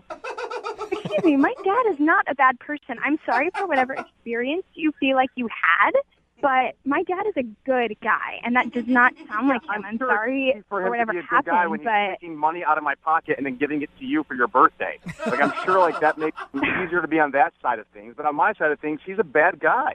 look, I'm sure it was just a misunderstanding. My dad is not a bad guy. I can't believe that you haven't let this go. How long? It was just a couple years ago. It wasn't like when I was 10 years old. But Tim, I mean, can't you give the guy a benefit of the doubt? Like, do you have proof that he tried to screw you over? Maybe, like, he didn't know there was something wrong with the car you bought. Oh, come on. This is his business. Tim, if you signed a contract on the car, that's equally on you. It's your fault for not having checked things more clearly. Oh, my. Well, the apple certainly hasn't fallen far from the tree. That's literally what they said when I called and complained. I am so offended right now. I don't even know what to do. I think you guys should go out again. Yeah, honestly, like, Andrea, I thought you were really cool. I cannot get past the fact that your dad screwed me over. So, You know, I don't really like how you've treated me during this situation, but I'd be willing to get you together with my dad and see if he can get you a deal and make up for whatever wrong you feel like he did you. So, Andrea, you're kind of up for a second date if you take Tim to the car dealership and get him a better deal on a car? Well, I mean, he clearly feels like my dad took advantage of him, and no one should feel that way. And I think my dad would agree. And I bet if he came down to the dealership, that my dad could get him into something newer and nicer. And Yeah, a cardboard box would be newer and nicer than what he sold me. Oh my God. I like how the second date update has turned into a car sale. Tim, would you like to accompany Andrea to her dad's dealership one more time? See if you can get a... No. No? You're crazy. You're missing out. She's a good salesman. Yeah, she's lucky I don't report her father to the Better Business Bureau. you know what, Tim? I don't want to talk to you anymore. You blew your chance with me, and you blew your chance on a great new car. Oh, Jesus. Yeah, okay. Yeah, maybe I'll see you at the next President's Day weekend sale or something. All right? Brooke and Jubal in the morning. Got a text in at 78592 that says, that guy's crazy. He should have gone on a second date and had the radio station buy him a new car. Whoa! Because, after all the second dates, we always offer to pay for their date. I guess technically we would have had to buy him a car. If you don't know what I'm talking about today's second date update. This girl, Andrea, wanted to call a guy named Tim because he wasn't calling her back. And the reason, he got screwed over by her dad on a car purchase. And he realized who her dad was. He's like, I can't date her. You know what he could have done? What's that? He could have called my friends at advocateslaw.com and sued that guy for selling him a bad car. If you have any legal issues that you need help with, you can always hit up my friends at advocateslaw.com. They're available 24 hours a day. All you have to do is call 206-512-3555. They've gotten over $100 million for people who need their help. So even if you're curious if you need help, just go in there, get a free consultation. It's that easy. Okay, back to the second date update. Anyway, yeah, he wouldn't go out with her because he got screwed on a car. I kind of understand it, though. I mean, that feeling of just getting raked over the coals sucks, We're getting lots of texts in at 78592. Somebody said, he needs to let it go. That was a long time ago. But more people are texting in like, I understand completely. Yeah. Somebody texted in at 78592 that said that they bought a car in California once and got screwed over. So now they will never purchase a car in California. Well, what a stance. I mean, how are they going to live like that? No car dealership at all. Just the whole state of California. Give me a free car? No, not if it's from Cali. Nope. I mean, it's one of the largest states in the entire country, but cool. It just sucks for her that she's getting screwed over by her dad. Well, her dad's screwing everybody over. He screwed this guy over in a car, screwing her out of dates, and he doesn't even realize it. Yeah. Because the guy liked her. He's like, she's great. Everything about her is cool, except her dad is kind of an a-hole and owns a car dealership and screwed me over. She didn't seem that surprised by the information. No, she really She's didn't. like, well, I can get you in there and you can get a better deal. I'm like, I feel like you're part of this family business. Yeah. She definitely has a job at the dealership and sells cars too. Because she did say at the end of it, like, hey, let's just go down to the dealership so you can meet my dad again and he'll put you into a great new car. Yeah. Anyone that uses put you into a great new car is someone that's on the inside. Exactly. All right. Remember, if you want to do a second date update, all you have to do is email the show and we will call the person who didn't call you back. Anybody who knows anything about me knows that one of my passions in life is being a gentleman. That is not true at all. Opening the door for a lady is one of the best feelings ever. You're so full of crap Or so right now. I hear from idiots who do that. People should do that. I thought your gentlemanness was limited to more shots. Yeah, buying her shots. There you go. It's your second date update. We've got Carol on the phone right now. She emailed us saying that she went on a date with a true gentleman That's nice. and has no idea why he's not calling her back. Hi, Carol. Hi. How are you? Good. How are you? I'm wonderful. Tell us about this. Milady. Tell That's us- how gentlemen speak. Okay. Yeah. Tell the us way. about the real gentleman in your life, not Jubal. Well, Jubal is one of my favorite gentlemen. But I know, sweetheart. Then I'm really worried about your definition of gentleman, but continue. well, I went out with this guy, Travis. You know, we met at a bar. I mean, that's pretty typical. We were doing like a trivia night thing, and he asked me out, and like on a real date, which I feel like hardly ever happens anymore. And he took me out to one of those like piano bars with like the dueling pianos. Oh my God, it was so much fun. And he just was such a gentleman. Like, he picked me up at my door. He opened the door for me. Did he have a chariot? Did he have a chariot, Carol? I believe it was a Toyota. Oh. But, All right. So he's not that much of a gentleman. Hey, that's a 2013 Chariot right there. It really did mileage. He started off the night on a good foot. What else did he do that really just wooed you? Oh, he wouldn't let me pay for anything. Everywhere we went, he held the door for me. He pulled my chair out for me. He was just, like, so sweet the whole time, kept asking me questions and actually, like, listening to me and wanting to, like, learn about my family. You know, I actually... Here at the piano bar. Tell me about your family. That's awesome. No, well, like, you know, yeah. I feel bad because I had to leave to go home because I had to work really early in the morning, but we were hitting it off so well. We were getting close, you know, and Yeah. I even kind of made the first move to kiss him, and I'm just really surprised I haven't heard from him. Did you kiss him? Yeah, Carol. Yeah, you kind of just said you made the first move to kiss him, but Yeah. did you kiss him or did he turn you away and say, no, a gentleman never Not on the first locks date. lips on the first date?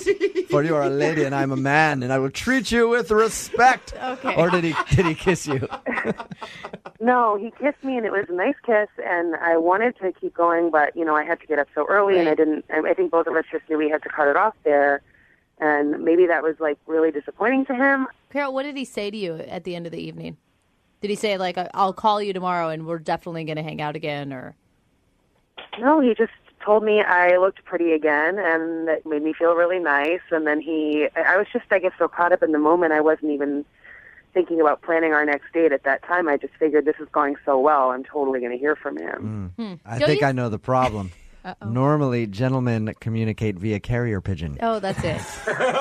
Probably what you need to do there. Jubal, don't you think, though, that that's really far extremes to go to just get a piece at the end of the night? Yeah, I think so. You don't have to do all that. Yeah, that's what I I'm mean, saying. You could just insult the girl. Yeah, you really don't need to put in that much work. All right, we're going to play a song. Come back, call him, and get your second date update, okay? Thank you. All right, hang on. Moving 92.5. Brooke and Jubal's second date update. All right, Carol, you ready to call Travis?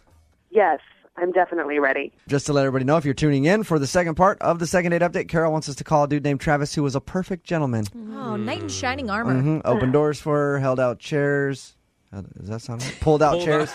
God, you can't even get I don't it right. even know what you do. You're such not a gentleman. Yeah. You can't even say it. Is that what you do? You pull a That door seems open. mean. You just pull out chairs while they're sitting on them? Yeah, is that what you... Okay, whatever. He did all that stuff. You propped the door. Yeah, so she really liked him. At the end of the date, they shared a kiss at her door, and then he left, never to be heard from again. She's tried texting him, calling him, and can't get an answer, so we're about to call him right now. And Carol, it sounded like this guy kind of restored your faith in men. I mean, I felt like he was really starting to sweep me off my feet. So I know these can sometimes be, like, embarrassing, but I feel like he's really worth it. All right, I'm going to call him right now, okay? Okay. A perfect gentleman like Travis, does he have a ringtone or just trumpets that sound? They're actually bugles, Jubal? Oh, bugles. Yeah. Okay. Hello? Hey, can I speak to Travis, please? Yeah, speaking. Travis, what's up, man? How are you? This is Jubal from Brooke and Jubal in the Morning. I'm moving 92.5. Oh. Hi. Listen, I know it's kind of weird for me to be calling you, but I wanted to actually talk to you for a second about a mutual friend we have. Okay. Her name is Carol. You went out on a date with her a little while ago? Oh, Carol? Yeah. Okay. What does that mean? What? Huh? What does that mean? No, nothing. What's up? Well, Carol's a friend of mine, and she liked the date that you guys went on. Uh-huh. She would love to go out on a second date. Is kind of wondering why you're not calling her back. Did she do something wrong on your date? You know, it just didn't really come together. It didn't come together. She said you guys kissed at the end and like you were a perfect gentleman. She had nothing but nice things to say about you. Oh, yeah, well, you know. That's the way I roll, dog. Oh, nice. No, you know how it is. You got to do what you got to do, you know? I mean, when you go out on a date, you want to make a good first impression. You know, you want to get what you want out of the date. So, all right. So you were acting like a gentleman to try to get some. Well, I mean, me and my boys, we worked this all out. I don't want to just be giving away our trade secrets. Travis. Who are you? Travis. I like you, Travis. Are you like what is happening in life right now? Carol knows that we're going to call you. Uh-huh. So whatever your answer is, like, she's prepared to hear it. If it's something about her, whatever. She just wants to know if she did something wrong on your date, is all. I guess she didn't actually probably knowingly do anything wrong. I mean, it's just a sign. What's a sign? Dude, you are speaking like you and your boys in a plan, and there's a sign. Use like sentences that I can understand here, Travis. I was talking to my guys, and they all have like a different set of rules for themselves when they go out on a first date. With me, it just comes down to two things. And the first thing is always date up. You know what I mean? Yes. Always date up. Yeah, we always date up, yeah. And the second thing that is like an unbreakable rule is never date a girl wearing granny panties. Never date a girl wearing granny panties? What? You know what I'm talking about? You know what I'm talking about? It is weird, but I kind of agree, actually. No. How do you even know what kind of underwear this chick was wearing? You pull out the chair, you open the door, you get a good look at that. You know what I'm saying? I mean, you just got to keep it real, I love I it. can't fade no granny panties, man. Oh, my God. Travis. Travis, I should tell you now that Carol is actually on the other line and heard everything that you just said. She's on hold on the other line? No, I'm right here. What? Yeah, I heard everything you just said. That's disgusting. Amen, Carol. Just chill out. Take it easy. No, you take it easy. You just put my ass on blast on the radio. What's the problem? I thought we had a nice time. You're a jerk. It's scientifically proven from all the websites and all the books that I read, it's scientifically proven that a girl that wears granny panties is just a lot less fun than anybody who wears sexy underwear. You know what I'm saying? You, Travis. Hey, Travis. That's not even a real reason. You don't even know what my situation was that day. Maybe I had to do laundry. Maybe I was having a different kind of situation. Yeah. Amen, sister. Amen. You tell him. Sometimes you just need I hear comfortable what underwear. you're saying, but if all you got in the drawer is granny panties, then, I just can't hang. You don't know about what I have in my drawers. You never even took the chance to get to know me like that, so you shouldn't even be talking about what I've got going on in my pants. It's disgusting. All I know is you're going on the first date, you want to make a good first impression, and you wore the granny panties. You feel better about yourself, but you wore the granny panties, and I just can't, I can't hang with that. Carol. You're a pig. All you care about is what kind of underwear I have on. You're disgusting. Carol. That's not all I care about, but, Not making it better. This guy isn't supposed to be seeing your underwear on a first date. You weren't even inviting him to do that. No, but I will say, as a guy, you do kind of pay attention because if a woman is wearing really, really nice underwear on her first date, usually means she's planning on you seeing them later. What girl that you've dated even wears underwear? There's been like one. Okay. That one time. It was a real That's true. I was wearing my nicest silk boxers that day. I just have to say, I have all kinds of stuff that you'll never get to see if you're going to be like that. Amen. I support granny panties too, by the way. Just letting everybody know. Thank you. Yeah. Hey, Travis. Really, you support granny panties? That's terrible, man. That's terrible. Don't be telling people to wear no granny panties on the first date. That's bad advice. Don't listen. Hey, Travis. I would love to send you out on a second date with Carol. We will pay for it. Maybe give her a second chance and see if she'll wear some better underwear for you. Oh my gosh. Wait, where are we going? I don't know. Carol, do you want to go out with Travis again? Absolutely not. That guy's disgusting. That's all right. That's all right. I'm good. Travis? Yeah. Do you have any advice for all the women listening out there? Because it sounds like you are in tune. Ladies, please, by all means, wear your nice underwear when you go out on a first date. You heard it from Travis. Yeah. It's officially law now. Take note, ladies. I mean, you dress nice on the outside. Why not dress nice under there, too? You never know. You never know who's looking. You know what, Travis? I think we need to have a fashion segment with you on the show from now on. Exactly. Yeah. You know what? Oh, really? I'm gonna stop shaving my legs in protest of you, Travis. When did you start shaving your legs? Really good point. Brooke and What to do for young Jeffrey anymore? You know? No, I throw my He's hands our up, dude. 24-year-old production assistant. Remember a little while ago, we set him up on a first date live in studio with a listener. Her name was Sam. Mm-hmm. They did their breakfast thing. She was adorable. It was romantic. Yep. He seemed to like her a lot. He gushed about her on the air after they've been texting. They went on a first date? We give him a bunch of opportunities to talk about his crappy love life on the air all the time, whenever he wants to, and why he can't find a date. Jeffrey, don't just stare at me like that. He's like looking at me, like with glaring contempt. at me. Yeah. They went on a good first date. Yeah, you did the date, and we tried to get you to call her to ask her out again. You asked her out again, but you haven't gone out with her, right? Since the last date, no. You've only gone on one date with her We've gone on outside of one the da- studio date. Right. Right. Why?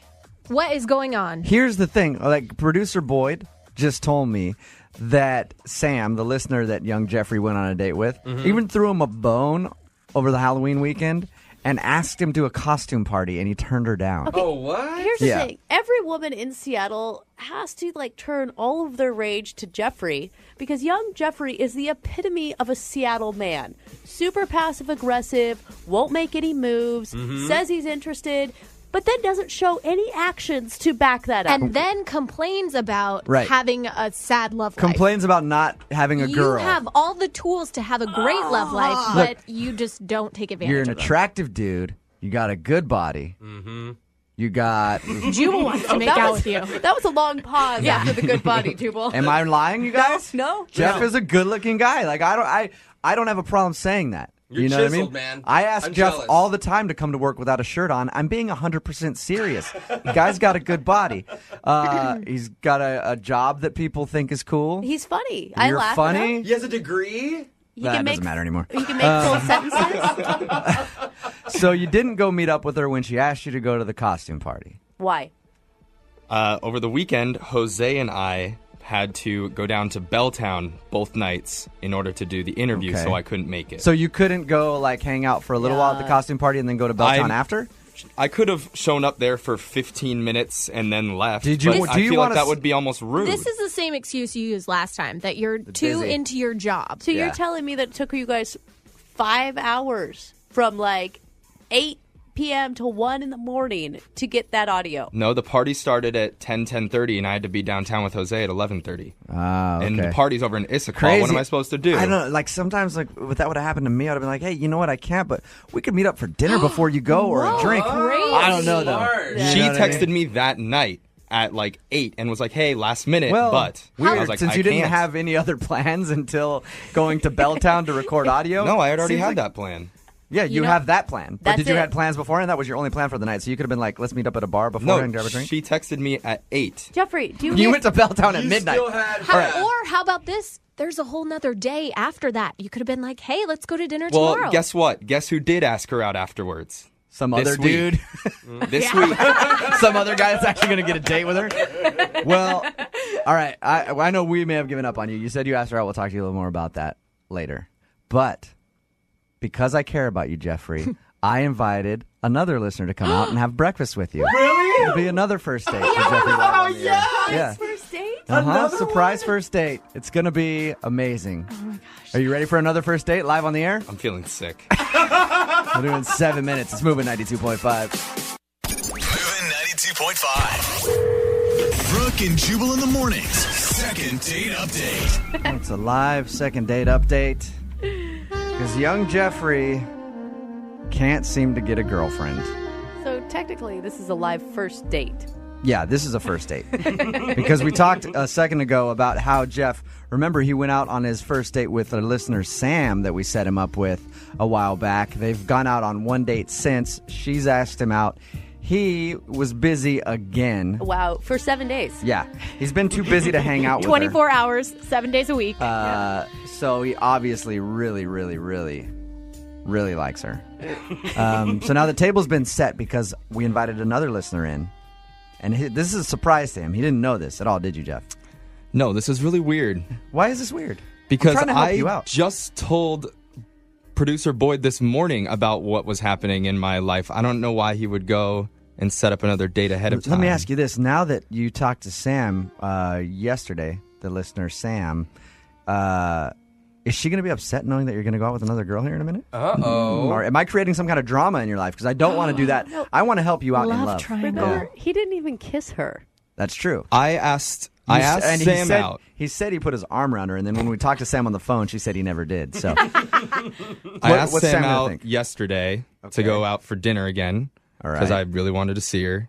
And she said she was too busy and that she wanted to just be friends. Weird. Tables are turned. That's what happens when you blow somebody off for 3 weeks straight. You got dumped this week too by a girl that you weren't even dating.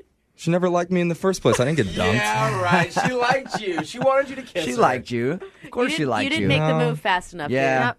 Are you gotta going to do learn? it quick or you get put Yeah. in the friend zone. Are you going to learn from your mistakes now? I mean, you have a new opportunity. I don't think I made any mistakes, honestly. I think I went. Who are you guys to tell me how to date? Like, this is like the worst dating panel I've ever seen. Jeff, look at the people we have Jeff, in this room. You can say that it's the worst dating panel, but we've all been on dates with people. Yeah, look how they've been. whether we're broken up with or not, Jeffrey- we had people to break up with us. Yeah. You see what I'm saying? We've all been in relationships. You have never been in a serious relationship. So So you don't know. It's about to start right now because the table is set for Jeffrey's first date with our listener, April. Ooh, I like that name. There's a white tablecloth set out. What do you got there, Jose? Jose is our waiter. What's on the table for them to eat? We have a white tablecloth. I have some fresh squeezed orange juice that I bought from the store. It's Tropicana. And we have some breakfast egg and cheese Hot Pockets. Okay, so They there's Hot look- Pockets laid out for them to eat. Are you ready for April to come in, Jeff? You ready to meet your let's do first a surprise date. Spring a date on you. Let's Producer do it. Boyd, bring April in for her first date with young Jeffrey. Oh, no. Producer Boyd just brought in a dead rose. Oh, it's a sad because rose. we did have a date set up for you. This listener, April, emailed us right after we did the first date with Sam originally and wanted to come in and have a first date with Jeff. So producer Boyd and I have been working with her for like a week and a half to get her in here. She stood you up. She didn't show up. We were hoping she would get here in time. I don't even, honestly, I really don't feel bad because I didn't even know this date was happening. It's like now it's just a normal day. No, it's pretty bad to get stood up on a date that you didn't even know was going to happen. And people were like really, really working hard to get her in here, trying to organize schedules and everything else, and then she didn't show up. Jeffrey's like the hottest rejected person I've ever met. Like, constantly rejected. Let me ask you this now, because there's 2 Hot Pockets there, breakfast Hot Pockets, that you were going to eat with April. Are you going to eat both of them now? Because I don't want you to eat your feelings. No, I'm going to smash both of them in your face. It's not the way to act on a first date, okay? You're going to sit there and eat your Hot Pockets. So sad. I know. We'll try to get a hold of April. She was supposed to come in. I don't know why she blew him off. Maybe she was listening a few minutes ago when we initially talked to him about how he was dealing with Sam. But You know what's going to be worse is he's going to burn the roof of his mouth on those Hot Pockets. Yeah. Just to add salt the to the sad wound. thing is April's hot, too. She's very attractive. Uh-oh, we have an update. You're rejected by a hot person at least. Since April blew you Something. off, how about this? Text us 78592 at the Moving 92.5 Love Line. 78592. Text us 78592. You can come in and have your first date with our very own young But Jeffrey. please actually show up Yeah. because I don't think he could deal with more rejection. Third time's the charm, Lydia. 78592. A first date with Jeffrey is yours. It's Moving 92.5. Brooke and Jubal's second date update. There is one surefire way to get on this show. Have no talent? Well, yeah, but that's like the hosts of the show. Oh, okay. Like us. I'm talking about like callers who want to do a second date update or something like that. One surefire way to make sure your email gets through all the channels to get on the air, and that is to sign it the way that this dude did. He signed his email, Eddie, a.k.a. Gator. Oh, no. Any dude that calls himself Gator is always welcome. Eddie, what's up? How you doing? Good. How you guys doing? Good. I called you Eddie. I should have called you Gator. My bad. I go by both. Why do you Okay. go by Gator? Eddie, why is that a decision in your life? Because in college, I ate a whole chicken breast and really didn't even chew it. Just kind of gulped it down, like you know how they feed gators the raw chicken, and it was cooked, but it was pretty impressive. Whoa! That's even kind of a dumb story. You ate a chicken breast really fast, and they call you Gator now, and it haunts you for the rest of your life. He's a legend. It doesn't sound like it haunts him. Sounds like Gator digs it. Yeah, well, you do sound proud. All right, Gator. Well, tell us about the girl that you want to call today. Does she have a cool nickname? Not yet. Hopefully someday, because I haven't heard back from her. So. Okay, what's her name then? Teresa. Teresa, and when you introduce yourself to Teresa, did you introduce yourself as Eddie or Gator? It was a blind date, so I was introduced as Eddie before I even met her. So that's how that went. Okay. Oh, lame. Yeah. All right, so you were set up through friends. Usually that doesn't go very well, but you actually liked her, it sounds like. Yeah, I had recently got out of a relationship, and a coworker of mine was at a party, and this other gal was saying, "Oh my gosh, my friend who's really cute, recently divorced. Do you know anybody?" He's like, "Yes, I do.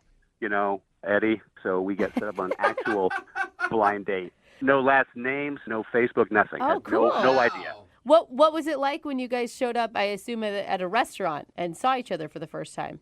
She was very cute. I was like, I get why this gal has not been in the market for a while. I was very impressed. Gator liked what he saw and wanted to chomp down on that little chickie. Yeah. Gator did. Yeah. That is so gross. right. All of you. Tell us about the date. How did it go, man? It went really well. We were just talking, and, she was recently single and I was, and then I came up with an idea that I called a vent off.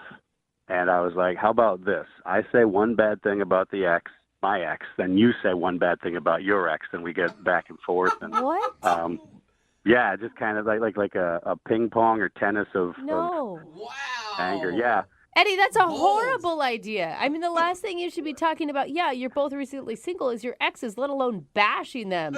Well, it went great, and it ended in a whole bunch of laughter, so she and I had a good time. Yeah. Hey. And also, it lets you know about them. Like, if they're like, oh, and he always did this, and I'm like, okay, cool. Now I know she doesn't like that. So it turned out, vent off. Okay. I can't believe that turned out okay. Yeah, that's an interesting idea. She didn't seem bothered by it one bit.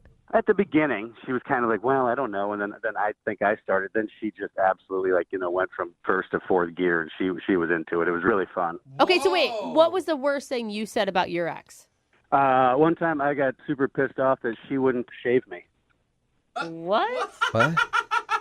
Some places you can't reach, and I wanted to be, nice and beach ready for the summer, and she refused. And it's hard. Yeah, that is. Like, would she never shave you, or it's just one time she didn't shave you and that was it? Well, she didn't want to shave certain parts, which are hard to reach, and you can get nicks. And when you sit on a nick, it's very painful, man. Well, you know what? You're better off. Good thing you got rid of her. Wait, but on your date, did this launch weird conversations like it just did with us? Oh, yeah. I mean, not right away, but then at the end, we're just laughing, and she's just giggling about I can't believe she wouldn't shave your butt. It was just really a fun, conversation. So. Okay, so if even that didn't shake her, why do you think you're not getting a call back? Good question. I don't know. I mean, the only thing that she went to the bathroom about 3 or 4 times.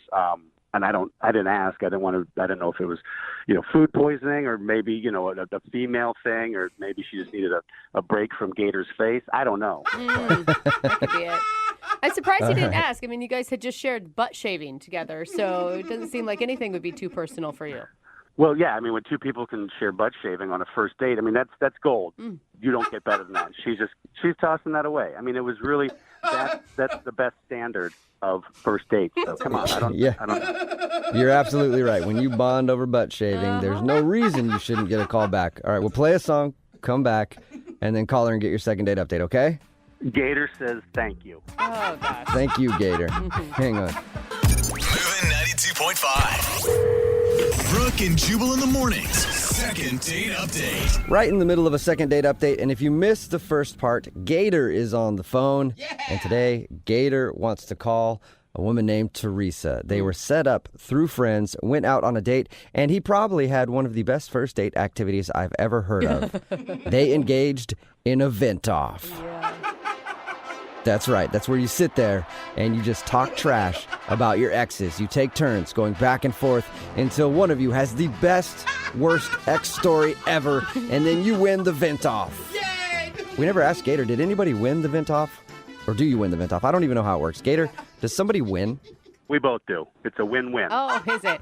All right. Now, well, Gator, I think this is maybe the worst idea you could have ever possibly had for a first date. It sounds like she enjoyed it. Yes. And that you went wrong somewhere else. I didn't hear. Have you tried to contact her? A number of times. Calls, texts, nothing back to Gator. Whoa. Do you always refer to yourself in third person? I like it. No, I just I got nervous. Okay. All right. That's okay, man.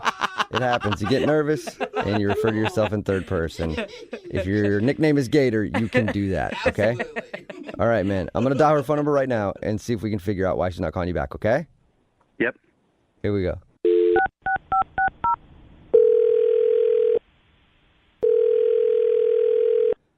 Hello, Hi, can I speak to Teresa? this is she. Hey, Teresa, what's up? How are you? This is Jubal from Brooke and Jubal in the morning. You mean the radio station? Yes, I am the entire radio station. Yeah, I listen to you guys sometimes. What's up? Oh, nice. That's awesome, Teresa. Thank you. Yeah, thanks for listening. If you listen a lot, have you heard the second date updates before? I don't know if I have. It's a segment we do on our show where if you go out on a date with somebody and then end up giving them the cold shoulder after that date, they email us to see if we can get you on the phone and find out what happened. Oh, yeah, I think I heard one of these, but it was a while ago. Okay, well, what if I told you that you are now the star of a second date update? Ooh. You're kidding, right? No. No, not at all. Yeah, you recently went out with a dude who calls himself Gator. Oh my God. So he wanted you guys to call me? Yep. Have you just been really busy and you haven't been able to get back to him?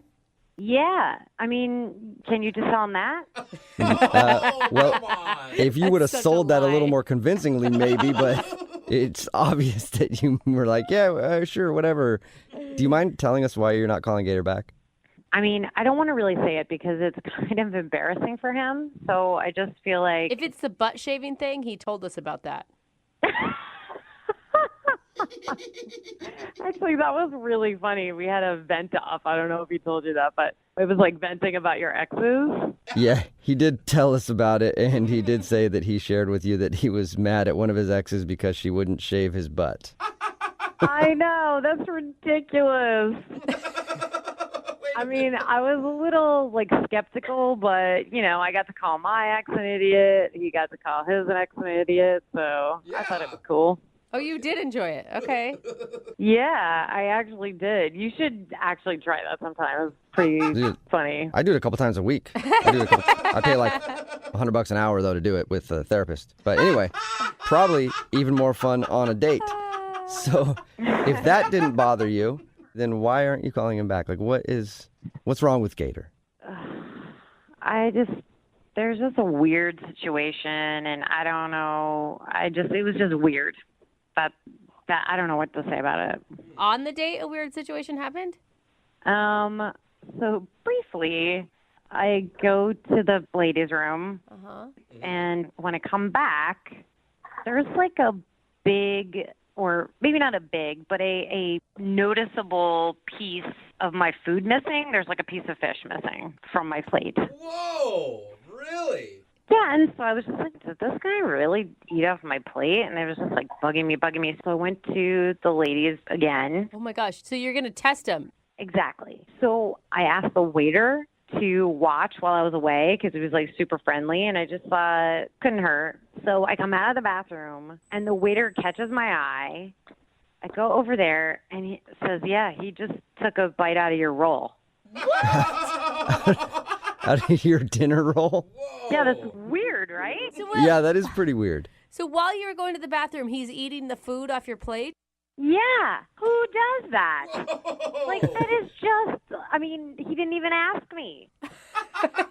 Were you like raving about how good your food was and you don't think he could help himself, or? I have no idea what the deal was because, I mean, it's a first date. I didn't want to come out and be like, oh my gosh. Did you just eat half of my asparagus? What is wrong with you? Let me smell your pee. Like, it's weird. Oh my I like how he waits for you to go to the bathroom too. Like he's sneaking bites of your food. Like sneaky, strange.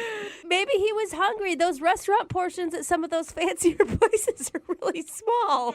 The bottom line is this guy was eating off my plate, and it's a first date. We're not like best friends or anything where he's just chomping on my food. Mm-hmm. I just felt super weird about it, and it was a huge turnoff. Yeah, I can see that.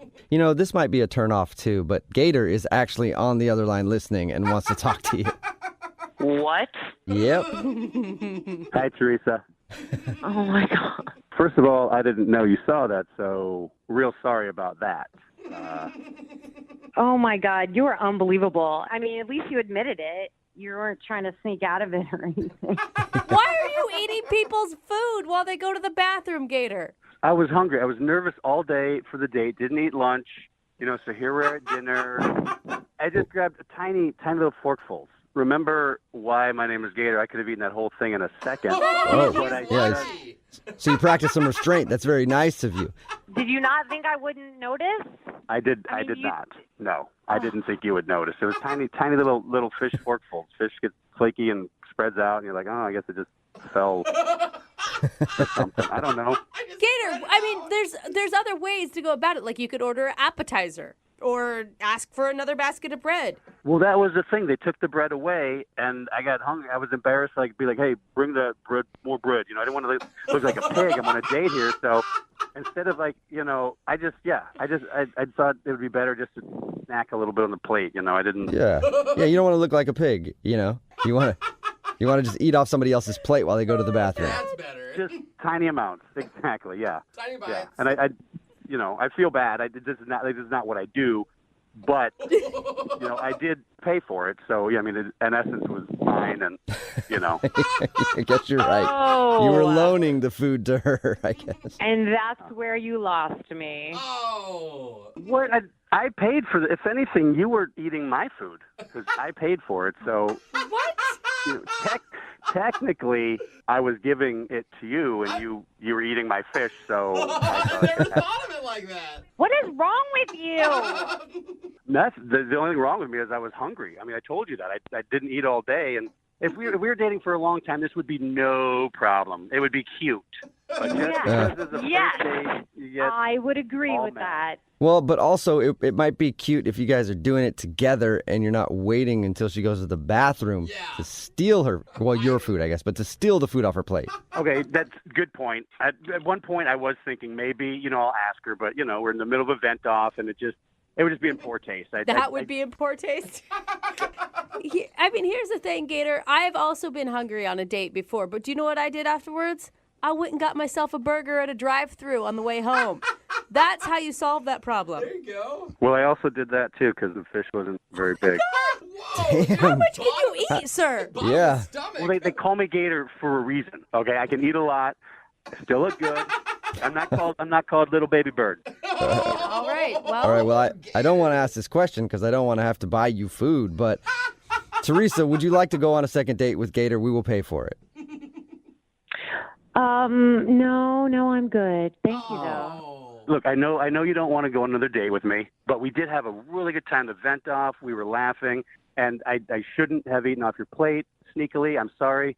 Next time I'll ask if I can have a bite. Hey. Will there be a next time, Teresa? I feel like you should give him just one more chance. You had fun. Yeah, Okay, come on. only if he admits that saying when he paid for the food, it was technically his. Yeah. That better have been a joke. I agree with that. That was a joke. Bad joke. Yeah. That's awesome. Yeah, right. Well, we'll pay for it. So the food that you guys eat is technically ours. And I'm going to come over and eat off of both of your plates, okay? That works. Great. That sounds good to me. Yes. Gator is ready to chow down. All right, you guys, we'll get it all set up and send you out on another date. Teresa, thank you very much for your time. Yeah, thank you. You're welcome. She sounds so excited. And Gator, Yep. go get some food now because I'm sure it's been a few minutes. You're probably starving. Actually, I didn't tell you guys this, but I've been eating through this entire phone call. Brooke and Jubal in the morning. I'm going to text in at 78592 that says, I'm amazed that you go on a date with a guy named Gator and him eating your food is the worst thing that happened. It's Brooke and Jubal in the morning talking about today's second date update. If you missed it, Gator, that's not his real name, that is his nickname, wanted to call Teresa. He couldn't figure out why she wasn't calling him back after they went to dinner. And it turns out that every time she would get up and go to the bathroom, he would eat some of her food. He kept sneaking bites of her food, and that was weird to her. Well, it's weird to anybody, and she was testing him. Like, she went to the bathroom like 4 times just to see. Her plate had to have been half missing by the time she was done with his plate. He said he's got a big appetite. That's one of the reasons that he's called Gator, and he just wanted to eat her food. They did actually agree to go out again, which is interesting, but I don't know if next time maybe he'll at least let her know that he wants a bite of her food instead of just trying to steal it. All he has to do is next time eat her whole plate and order her another plate. So just swap them out. That's what appetizers are for. I don't understand why everyone is missing this. Get a dessert, Everybody's in man. support. Do some Everybody courses. supports Gator. Yeah. Everyone likes him. Everybody's like, nah, it's all good. Gator can sneak food. Somebody else texted in and said they actually want to date Gator. They liked him that much. Oh my gosh. God. Remember, if you want to do a second date update, all you have to do is email the show, and we will call the person who didn't call you back. Sometimes when selecting an email for a second date update, you choose one based on the content that's inside the email. Sometimes you look at the subject line and go, yeah, we're going to do a second date update on this one. The subject line for this email simply said, I liked her butt. Genius. That was it. Yes. So I was like, of course, we're going to do a second date update on this email. Corey is on the phone with us right now. And Corey, how are you?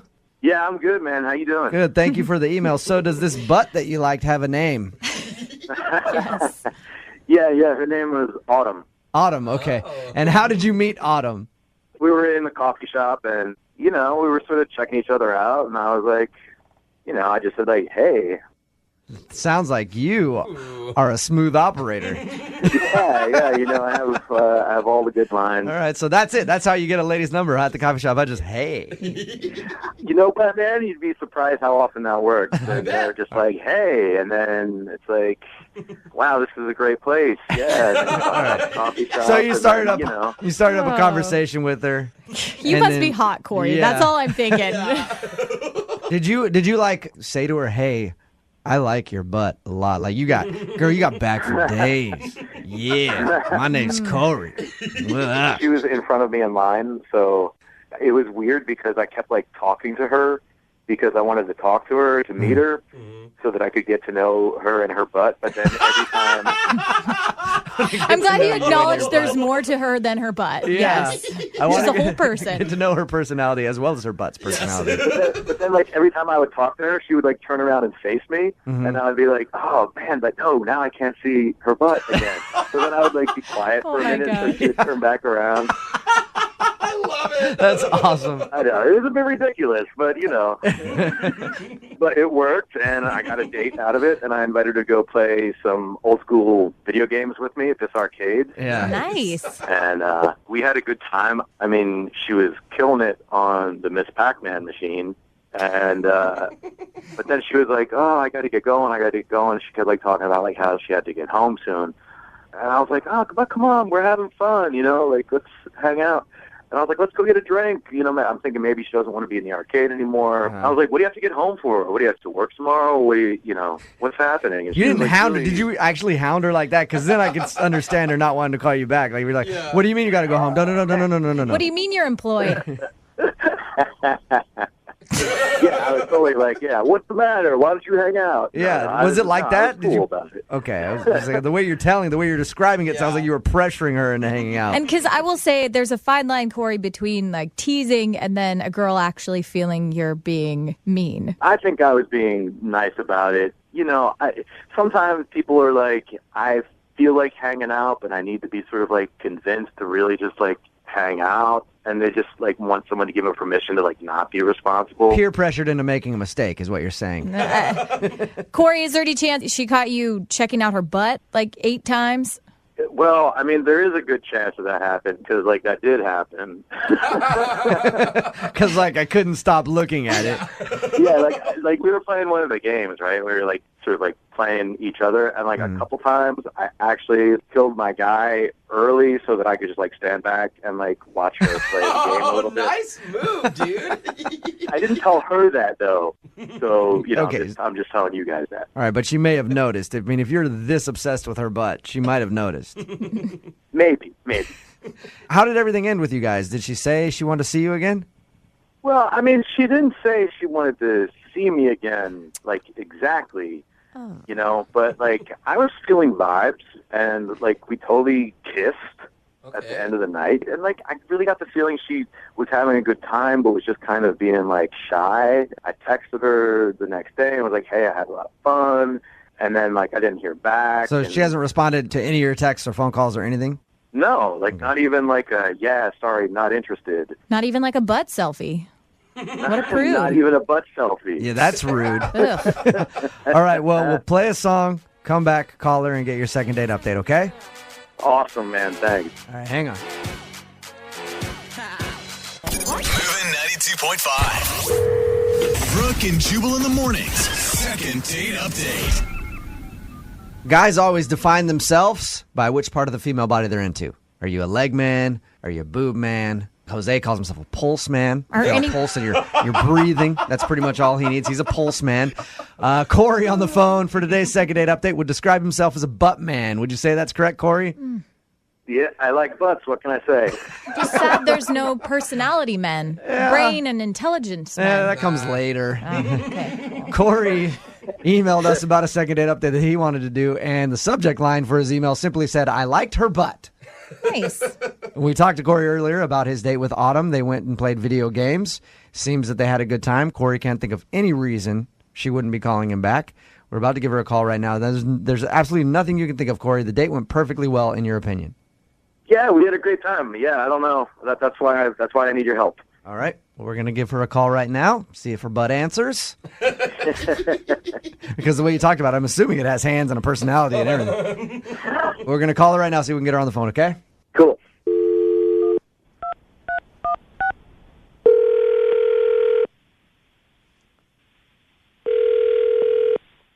Hello?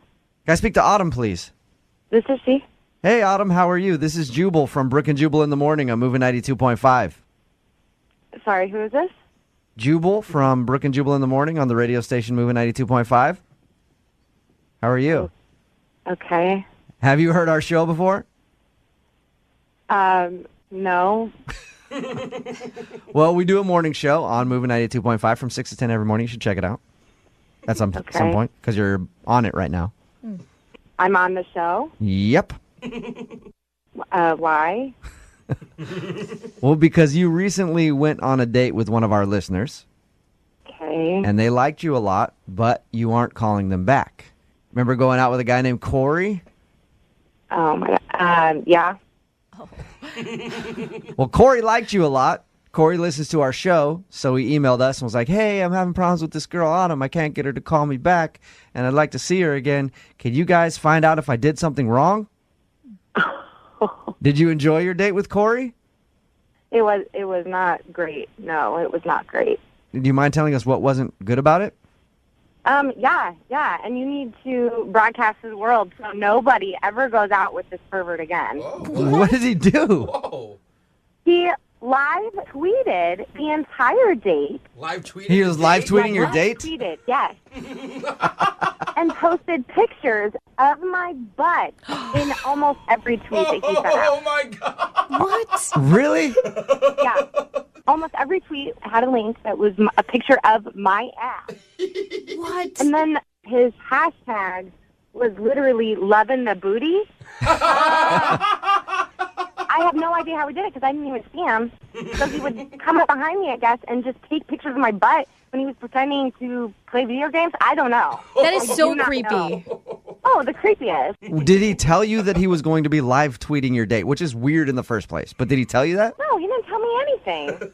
He did not say anything. I went to his Facebook, and there was a Twitter link to his Twitter, and I went to that and saw. So he didn't even hide it well. What? No, he didn't even try to. I was mortified, and obviously my friends were like, okay, done. Yeah, Right. true. Hey, Corey? Yeah. Autumn, Corey is actually on the other line. Oh, my And God. heard what you just said. Hey, Autumn. You're disgusting. Listen, it's not like I put your name on it or anything, and like if you hadn't said anything, like nobody would ever know this anyway. You know? He does have a point, Autumn. You're anonymous online. Like he didn't tag your Twitter in it or anything else, did he? He didn't tag my Twitter because he didn't go and follow me on Twitter. But you did say my name. You said Autumn in one of the first tweets you put on there. And I don't care if it doesn't say my last name. Like that's my body. Like you didn't get permission to just like post my body online. I know, but we were like in a public place. I mean, it's like you're playing a video game. You know, it's not like we were in bed or anything like that. Weird. That doesn't make it better. Dude, you took a picture of me when I'm playing Pac-Man, and I was bent over. You turned around and gave a thumbs up. Nice. You just gotta relax. I mean, it's not like you were naked or anything. Oh, gosh. Dude, who gives a You were posting pictures of my ass. It is a good point, Corey. Like, I understand that you were excited to be on your date and everything else, but it's probably not the best idea to start posting pictures of the girl you're with, especially without her knowing. Like, if she was into it, then that's a different thing. I know, man, but like I was really excited, and Autumn has a great booty, you know, and the date was going well, and I didn't really think much of it, you know. I mean, how would you feel, Corey, if that happened to you, though, and she was invading your privacy, took pictures of your junk and posted them all? Well, okay, first I would probably be a little bit flattered. Yeah, then I was going to say that's it's a different issue because... Okay, crotch shots. What if she was taking pictures of your crotch? Honestly, I wouldn't care. That's the difference between guys and girls. Like, if some girl were to do that to me, I'd be like, yeah, that's right. You go ahead and show the world what I'm working with. Tag me. So weird. Probably not mine. I got nothing to be ashamed of. I do, but I would be still excited if somebody was doing that. Oh, someone's paying attention to me. Well, I mean, okay, Corey, you can understand why Autumn would be a little bit upset, though, can't you? I mean, yeah, like philosophically, but like, oh gosh, you know, we were having a good time. It's not a big deal. What is your problem? You were sticking that butt out so hard, I just couldn't not look. I don't think serious. No, not for you. No. She wasn't doing it so you would post it on Twitter. It's like you've seen your first butt. Like that's the experience. Yeah. It's how excited you are about it. You guys don't know because you haven't seen the pictures of Autumn, but I haven't. Her butt is special. It should be very apparent why you're not getting a second date, Corey. But I will ask the question anyway. Autumn, would you like to go out with Corey again? We will pay for your second date. Not if you paid me $1 million. Absolutely. Good job, girl. Not. I'll have the radio station live tweet it this time on Movin's account. No? No, and no. Corey, I'm sorry. No second date for you. You know, what are you going to do? What, you're going to not tweet photos of the girl you're out with's butt. That's what you do. Listen, I like butts. You guys know this. Brooke and Jubal in the morning.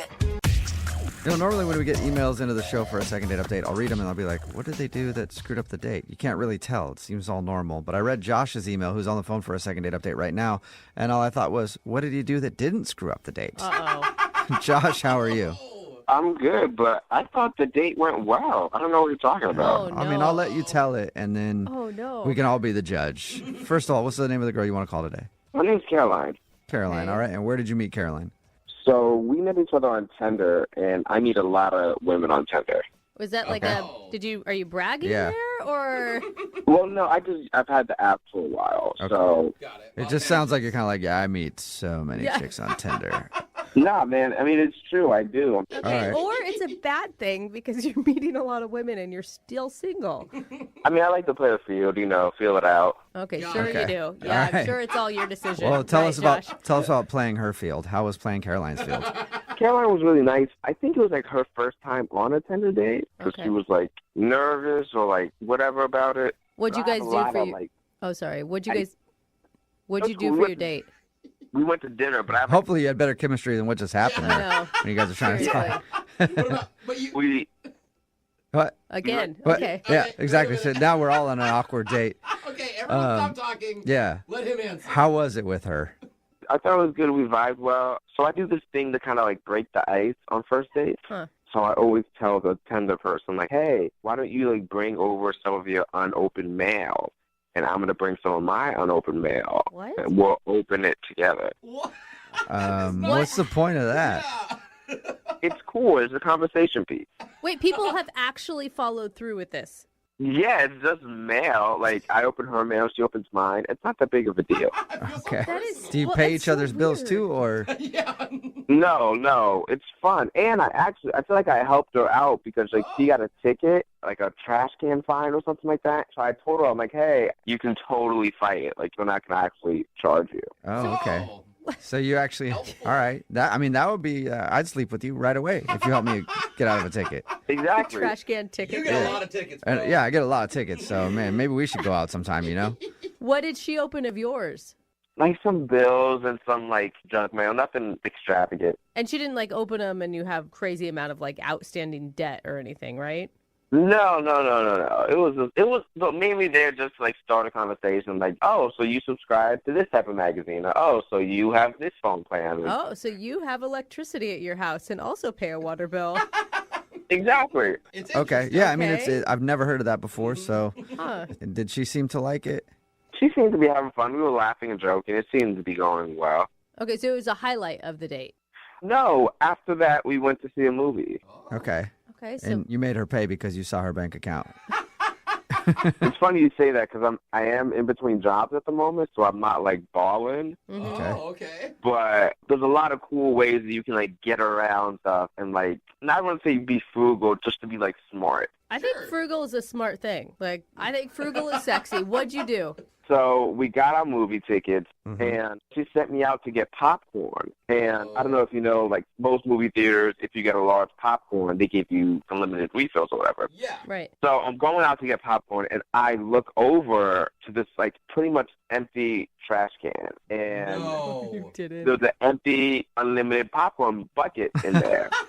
It just calling your name. I hear you. Well, first of all, the trash can was pretty much empty. Like, Pretty much. maybe like 2 Cokes in there. Right. Nothing ridiculous. So I took it out. I emptied it. I cleaned it completely. No one was there. No one saw it. So I just walked up to the counter, and they gave me a free refill. I literally just saved $10. All right. Did she see it, though?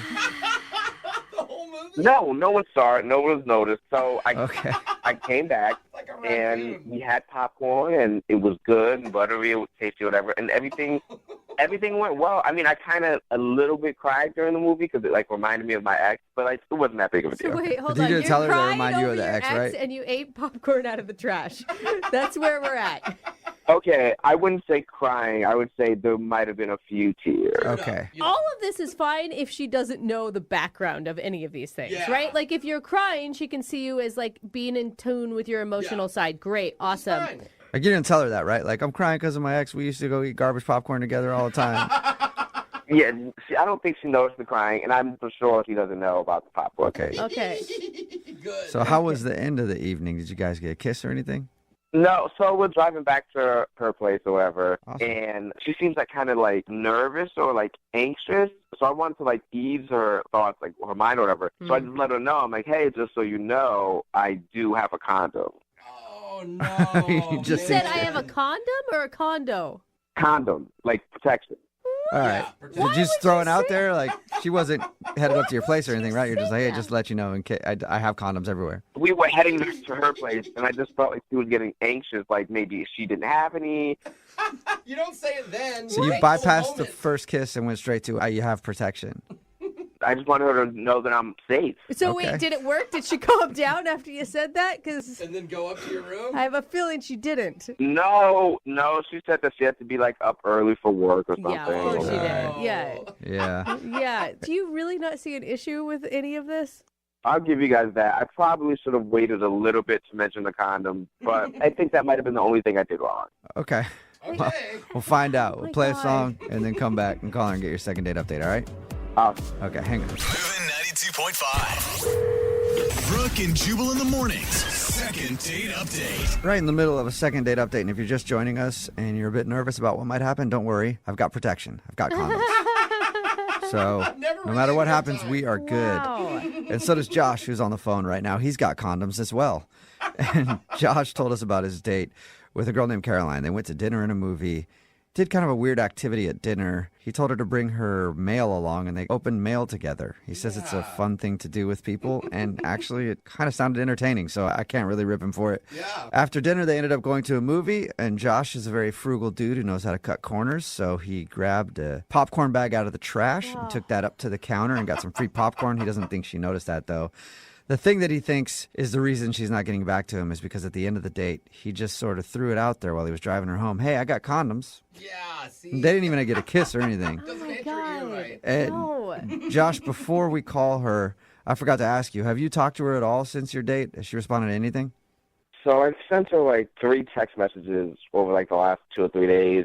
Okay. So I don't know if she's like ghosting me. Like to be honest, I just want to know if there's a chance that we can hang out again. Because like I have other women that have matched with me and that are like hitting me up. Okay. Yeah. Well, you got other ways to use those condoms then. Glad they won't go to waste. I thought we had chemistry, so I'd rather just kick it with her. But if she's not down, okay, I want to know so I can move on to other women. Yeah, I mean, you got a supply of condoms. You got to get through these things, you know? For real, though, it's so presumptuous to say that you have protection when you haven't even kissed someone. I mean, it's literally like telling them, I know we're going to have sex. Yeah, that was my mistake. I read the vibe song, so we'll see. Okay. I'm going to dial her phone number right now. Here we go.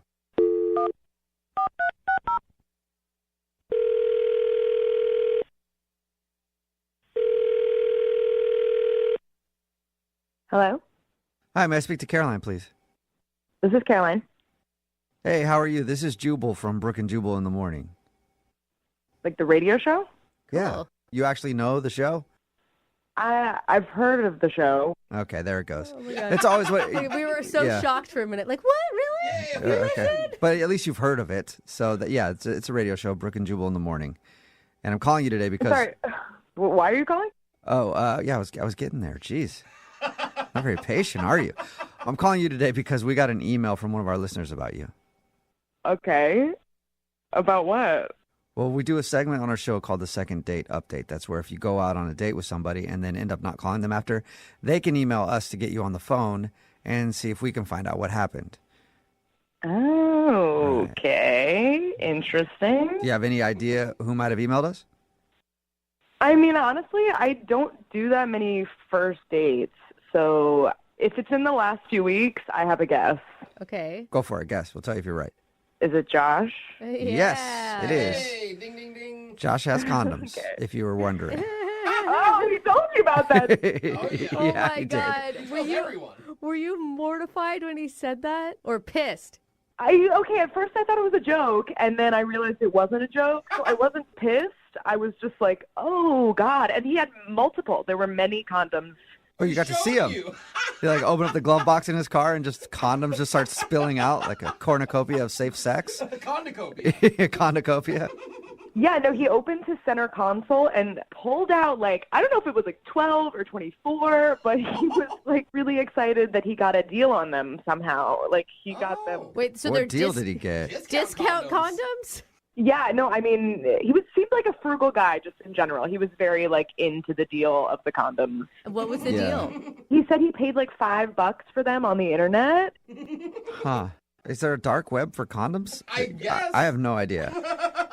Josh told us about that because he said that he knows that might have been a misstep on the date. He thought that was awkward to bring up at the end of the date. Is that the reason you're not calling him back?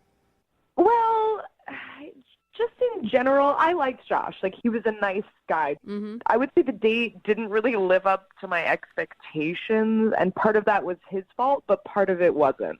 What happened?